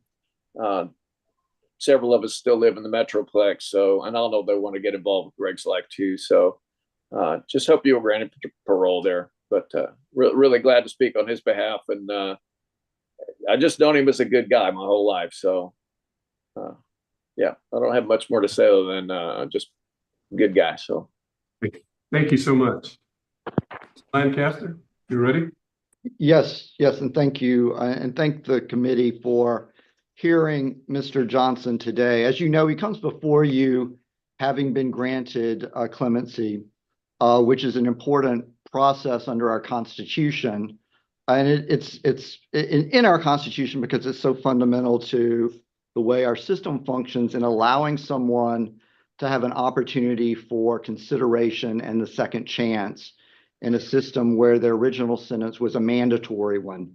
The judge didn't have the ability to look into the future and see Greg's capacity to change and address the issues that led him to prison. And so today, he's prepared to demonstrate that to you. And I think his record demonstrates that. He is a first offender. He was 20 years old at the time of this crime, which was committed with another person the same age, Ralph, who has since been paroled. Originally, they both pled guilty to second-degree murder. They both took equal accountability for the crime. When you question Greg later in this hearing, you will hear him taking accountability for the crime. So the two of them together committed this crime. Ralph has since been released. As in his statement, Greg indicated he had a serious drinking problem. He reports that he was basically drunk every day. He drank every day, got drunk every day. At the time of this crime, he and Ralph had traveled from Texas to New Orleans, had gone out the night before, drinking in the French Quarter, getting drunk, driving back to the hotel drunk, sleeping little, waking up the next day, drinking again prior to the crime happening in later that afternoon. Those issues of his alcohol abuse have been addressed. He took Thinking for Change in 2020, Living in Balance in 2014. He's been very active in Alcoholics Anonymous. Since his clemency hearing, he's continued to be a participant in Alcoholics Anonymous. That's an important piece of his reentry plan. Also, since his clemency hearing, he's continued to receive programming.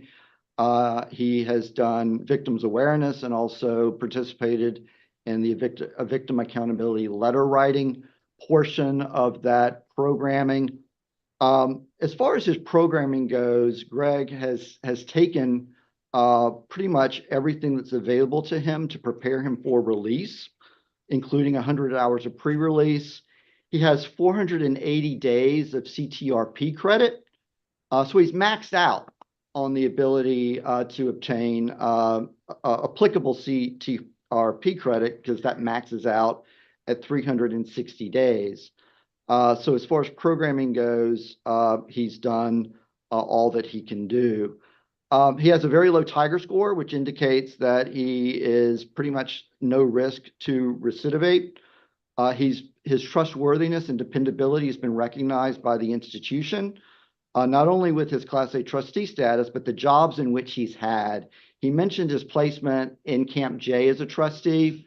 That was a disciplinary camp for the longest time, and Greg was placed there as a trustee to help run that camp in the Bass Dormitory. And so he had a responsibility ensuring that that camp functioned properly, primarily assigned to the tool shed, where he had responsibility of maintaining the equipment in that shed and even going outside the gates of Camp J, cutting the grass, doing things outside of the locked compound area. Currently in Camp C, as he indicated, he is vice president of the Camp C Concept Club.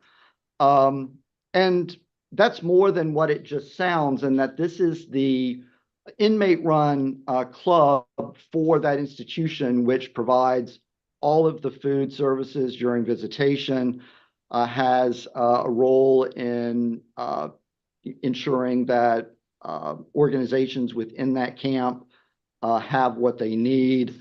Greg reports it's like running a small business, really a social benefit organization, kind of a nonprofit small business with a significant budget. About $10,000 runs through that camp each month. So we're looking at an organization that manages $120,000 a year, and Greg being vice president. He was asked to take on that role primarily because of issues that existed in the Camp C Concept Club prior to him taking that role. That club was really going downhill, and so he was asked to step up and do that work. One thing that I'll also talk about is right now is a really good opportunity for release for Greg. And as members of the committee, which are exercising discretionary parole, the main question is whether or not he would be a public safety risk should he serve the rest of his sentence in the community. He is, 59 years old. In 3 days, he'll be 59 years old. He's still very much capable of working. He has a very strong family support network in Texas where he would go and live, which are available to him now. His mother, if she would have joined the call, you would have gotten to meet her, see that she's fully capable of taking care of herself, managing her household, and she's offering a place for Greg to live in her home, and that's available to him now. Also, employment is available to him now. We know that people who have stable housing, stable employment are very low risk to recidivate, along with a discretionary release. He has the support of the Louisiana Parole Project. So he'll go through phase 1 programming at the Parole Project prior to his ICOT and going to Texas. And the Parole Project will ensure that he is linked up to reentry services in the Dallas area. So not only will he have the family support, employment support, but we'll ensure that he is linked to organizations within that area that can provide all of the other reentry services that he may need. For those reasons, we request that he be granted parole today under whatever conditions you deem fit. After the interview, if there's anything that I can clarify, I'll speak up at that time prior to the vote to clarify any outstanding questions you might have. But thank you very much. Thank you, Mr. Lancaster. The last person we have today with the AD, Mr. Randall Myers. Good afternoon, Randall Myers, Assistant DA, Jefferson Parish. And we're opposed to Mr. Johnson for really 2 reasons: the brutal nature of the offense in which Mr. Daniel McElvain was killed, and I know that he did attempt to flee to Texas, but then was caught in Gramercy. And this remains victim opposition, and is not close members of Mr. McElvain's family who were able to participate today, but the record does show some victim opposition. I attempted to contact one woman who is, as I think in the record, she did a victim opposition statement, but I was not able to contact her. In looking at Mr. Johnson's record while incarcerated, I disagree a little bit with what Mr. Lancaster said regarding his programming. I find the programming to be fairly limited. It's been since 2016 that he took most of the programs of 2016 and prior to that, thinking he did the 100 hours in 2016. He did do Thinking for a Change in 2021. There was nothing between 16 and 21.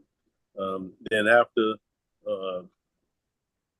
the pardon hearing, he then took the 2 victim programs, and there's been nothing else, and that's a little bit concerning to me. I had a couple of questions that I wrote down that I would like to have seen answered, and Mr. Lancaster, I think, answered one. And there are no certificates of record showing that he was participating in the NAAA program. Any meetings during the course of his particularly recent time at Angola. Mr. Lancaster stated that since the clemency hearing, he's been active in those meetings. But I don't see anything of record to say that. And did he just start doing that after the clemency hearings? Was he involved prior to the clemency hearings with the AA and NA meetings? Because that alcohol abuse seems to be a significant issue in this matter. Looking at his record, he's got a couple of certificates from the Northwest Missouri Community College. And in my mind, I question whether he had obtained any degrees from them. He had some perfect attendance certificates and some certificates showing he did well at the college in the courses. If he didn't get any diplomas, I'd like to know why not. I think that's an important thing for us to look at.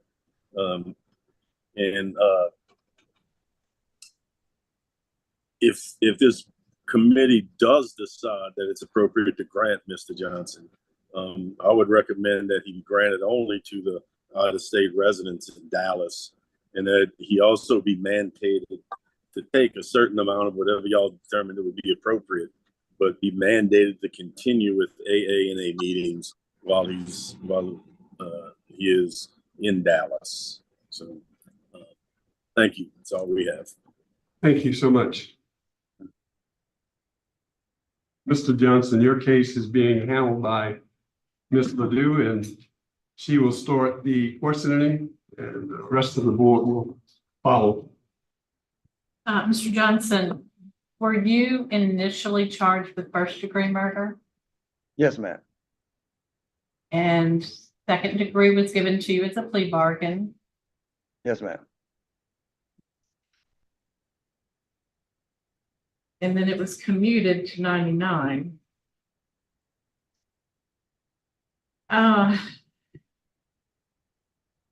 What happened with your co-defendant that has been paroled, Ralph Dawson? How was his release? What was the mechanism for his release?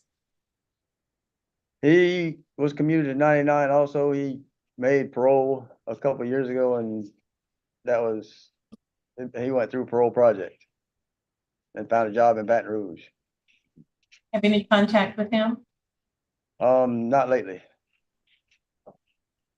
Go ahead. I have had a few correspondences from him, but not lately. Not within the last year. How did y'all get connected to commit this crime? Why did you leave Dallas and go down there together? Y'all were working together, or y'all were just on a little vacation trip, or? Well, he had a girlfriend that had a roommate that used to live down here in Metairie, and she had left a car down here before moving to Dallas, and they were headed down here. She said we could follow them down later on because they left like that Thursday. We came that Friday after I got off work. But she said if we came down here and got the car going, that Ralph could have that car and he could bring it back to Dallas. So we came down here under the pretense of getting this car. Was he your friend? Is that what? Well, you and Ralph, friends? Ralph was a friend. Okay. Wonderful. I do want to point out something. You realized that marijuana was not good for you, right? And so you quit the marijuana. I realize it's a problem for me. Okay. I did. What about the rules? Was breaking the rules a problem? Because like you did the marijuana, but it was against the prison rules. So you quit just because marijuana wasn't good for you. But what about the prison rules? Yes, it was a violation of prison rules, and that was also. That's how it ultimately became a problem for me. Breaking the prison rules, and I actually, on my last write-up, lost my trustee status for a brief period of time behind breaking the rules. And I realized, well, it's not worth this. I worked my way. It took me a long time to make trustee anyway. And to lose it like that made no sense. So. Okay. I don't have any other questions. Mr. Boris? I don't have a question.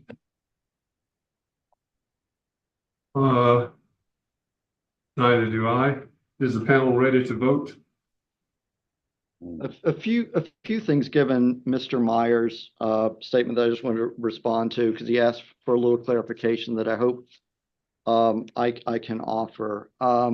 Since the 2011 write-up, and I'll try to do these in date order. Mr. Johnson has had Thinking for a Change in 2021, Cage Your Rage in 2013, Living in Balance, both 1 and 2 in 2014, 100 Hours of Pre-Release in 2016, Thinking for a Change, I already mentioned in 2021. As far as there is an Alcoholics Anonymous certificate that I did place in the packet, so you should have that shows his continued demonstration in AA. So those programs were specific after that 2011 write-up, and those are the programs which have led to his access in CTRP credit on his master prison record. So he has addressed, I think the record demonstrates both his alcoholism and the 2011 write-ups. Mr. Meyer also raised the question of the participation in the Missouri Community College program that did exist at Angola in the early 1990s. At the time Mr. Johnson participated, that was through a Pell Grant program to pay for that community college, which the Pell Grant program went away.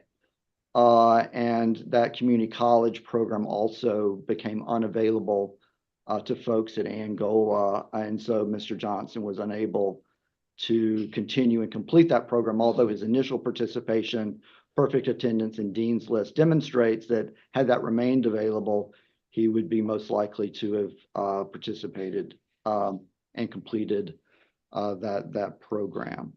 So I hope that clarifies some of the issues that Mr. Meyer asked questions about. Thank you. Thank you so much. Is the panel ready to vote?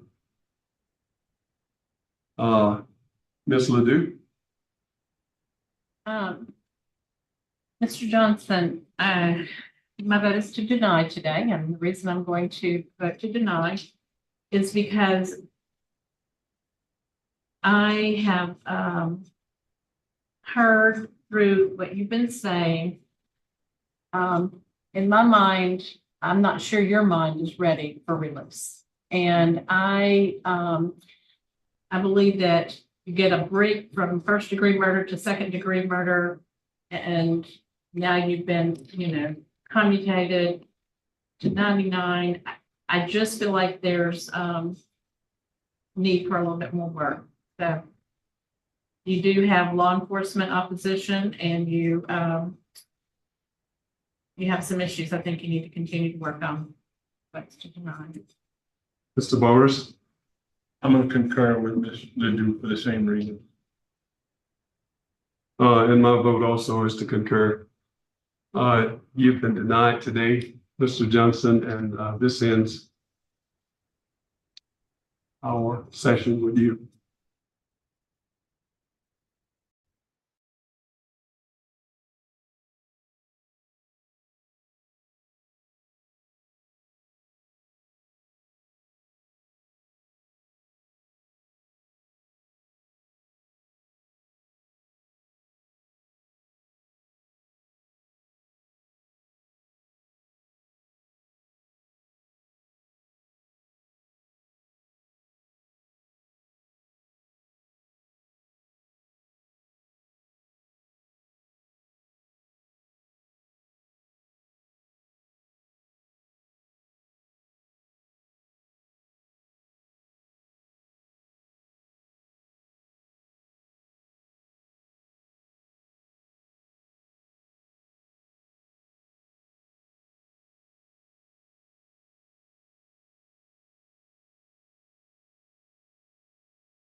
Good afternoon.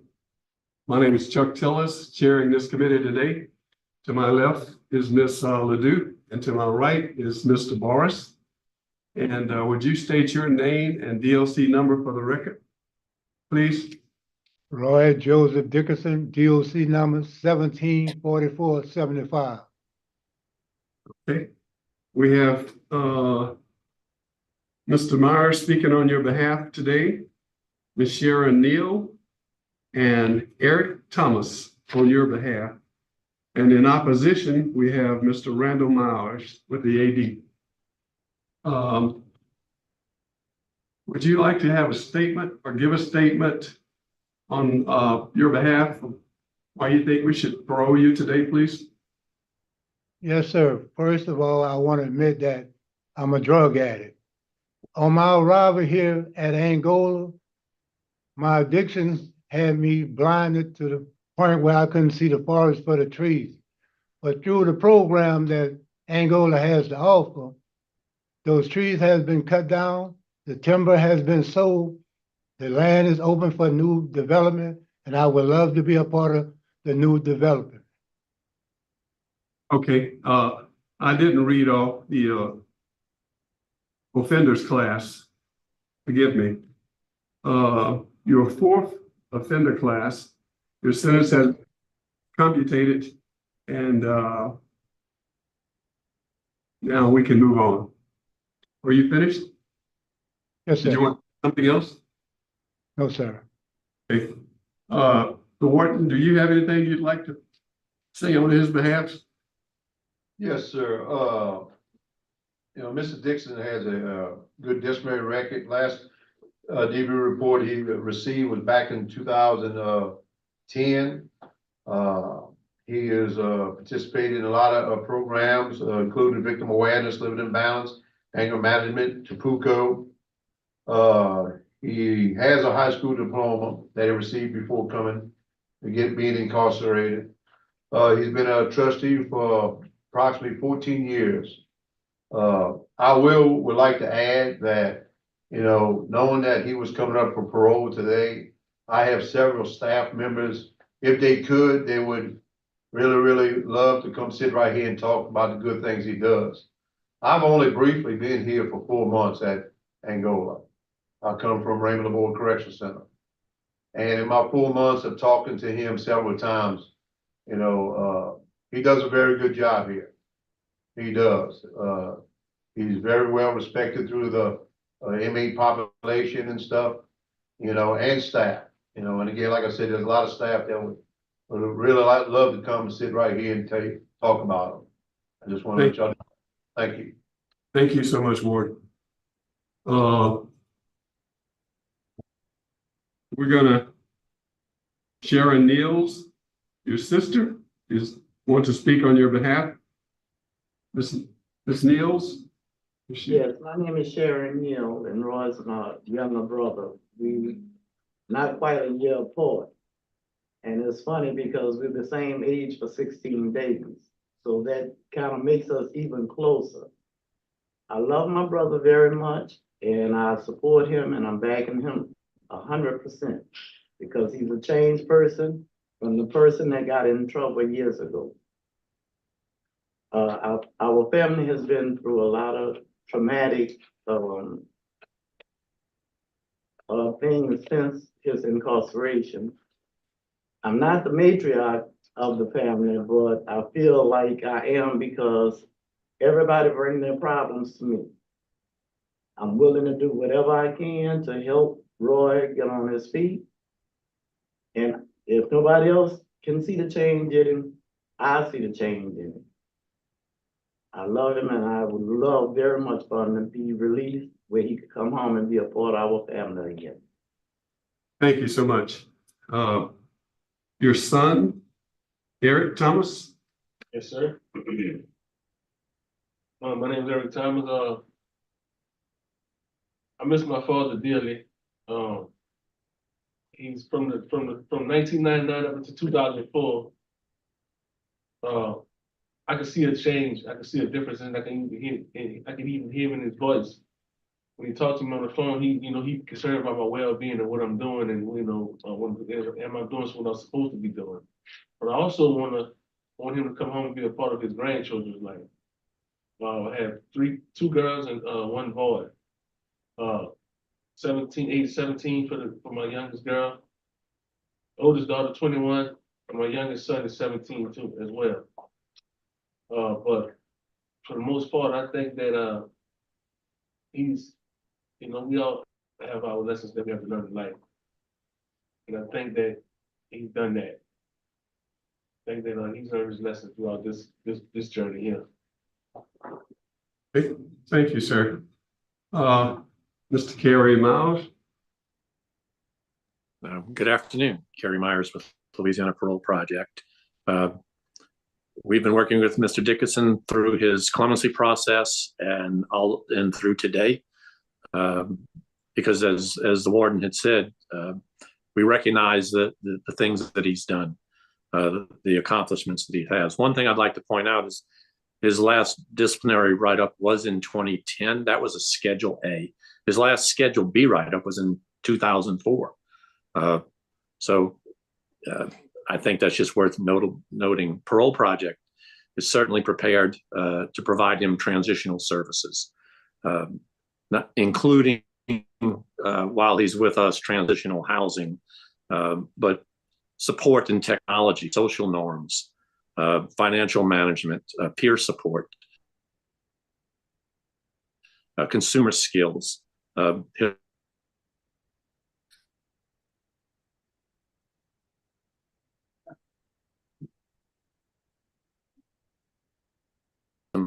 Should he be granted parole today? I think that our program is exactly suited for people like Mr. Dickerson. His record, he's shown through his programming, things like anger management, living in balance, thinking for a change, victim awareness, substance abuse, that he's addressed the issues that brought him to prison. Our support will continue to build upon that. And he has reached a point, he's in about a week, he'll be 67 years old. He has a family support system once he's completed our program. And we believe that he is significantly, a man who has worked significantly on his addiction. He recognizes it. He's going to continue to work on it. We will provide him with the resources he needs to continue to stay sober. So we just ask this board to consider those reasons and the fact that he's got a tremendous amount of support from the administration and would grant his parole today. Thank you so much, Mr. Myers. Now we hear from the AD, Mr. Randall Myers. Good afternoon, Randall Myers, Assistant DA, Jefferson Parish. We're opposed to Mr. Dickerson because of the nature of the offense. He made a homemade bomb and threw it into a residence at 4 a.m. Because of a dispute he had with the resident. Fortunately, that lady and the baby in the house got out without being harmed. I spoke with Ms. Robinson this morning, the victim, and she is opposed to his request for parole. She didn't feel like she was able to participate due to some health problems. She didn't think that it would be good for her health, some health issues that she's experiencing. Mr. Dickerson has a very extensive criminal history from 1974 till his incarceration in 99. And really the only substantive programs that I've seen him take in the last 10 years are Thinking for a Change in 2018, 100 Hours in 2016, Victim Awareness in 2020, and the Tabuku program in 2024. So based on the limited programs and the victim opposition, we're opposed to his request. Thank you so much. Mr. Dickerson, your case has been assigned to me today. That's and it. what I'd like to know is what was going on? What happened? I read your case. Tell me in your own words, what was going on? What happened? Were you on drugs or? Yes, sir, I was. Well, I met Mrs. Robinson through a mutual friend, and we became friends. She invited me into her home to watch movies, interact with her kids. I used to help her kids with their homework and school projects. And Mrs. Robinson found out I was a drug addict. I was across the street from the mutual friend house, stayed up directly across the street from her. And she came out of house and came across the street and told me that she wanted to end the friendship because of my drug addiction. And me and the friend, we were sitting in his driveway drinking beer. And I became frustrated and began to consume more beer. And after I departed from the friend, I got together with some more associates and we drank a little more. I snorted some cocaine and I went home that night. And Mr. Robinson came down to my place of residence and told my son and my daughter-in-law, who reside at the same address, about her decision. And I became more furious. And it's true, I made a homemade bomb.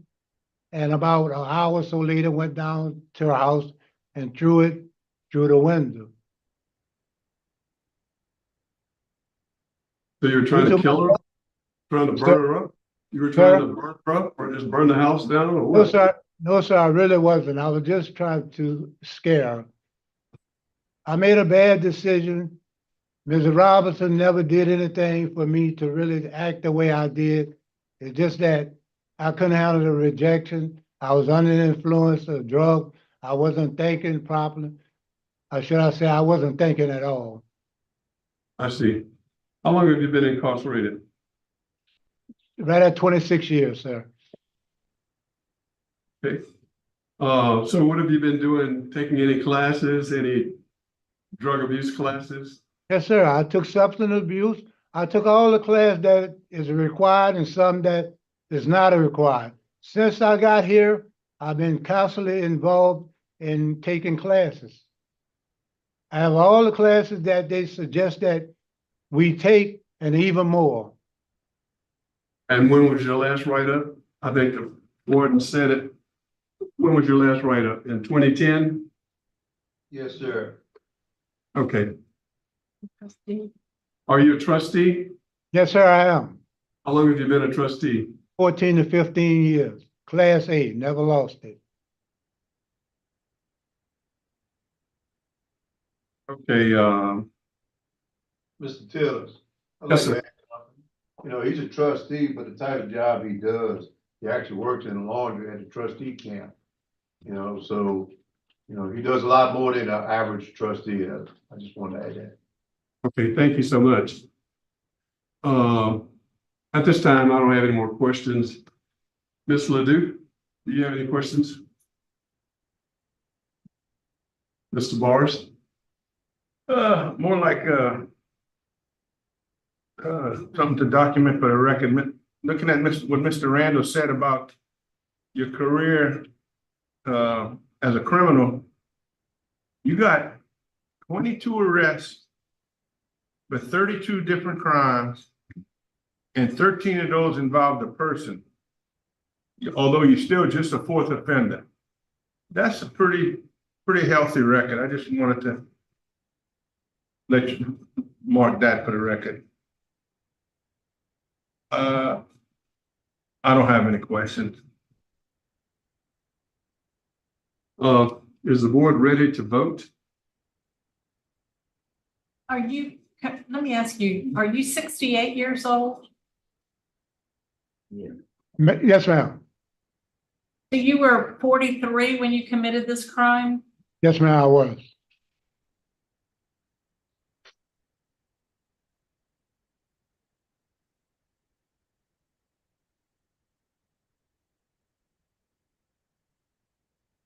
Any more questions? Prepared to vote? Your case is being handled by me today, and I'm going to vote first. Mr. Dickerson, I read your case. I am appreciative of what you've done. And I think there's opposition against you, the DA and some others, but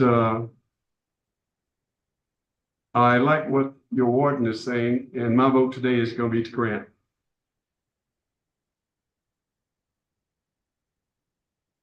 Mr. Forrest?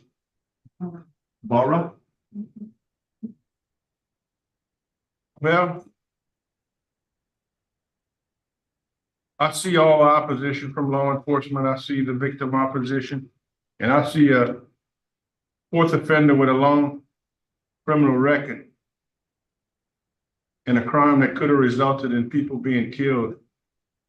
So my vote today is to deny parole based on victim opposition, law enforcement opposition, the seriousness of the crime, and the criminal history. Ms. Ledoux? I'm a little taken back by the overwhelming support you have there at the institution. I would grant parole with the condition that you never live in New Orleans or Jefferson Parish again. I don't think that's a good place for you. That you needed a unanimous decision. Mr. Dickerson, you have 2 in favor and 1 against. Therefore, your parole has been denied. I wish you well and hope you continue the good work. Thank you, sir. This concludes our business for today at 12.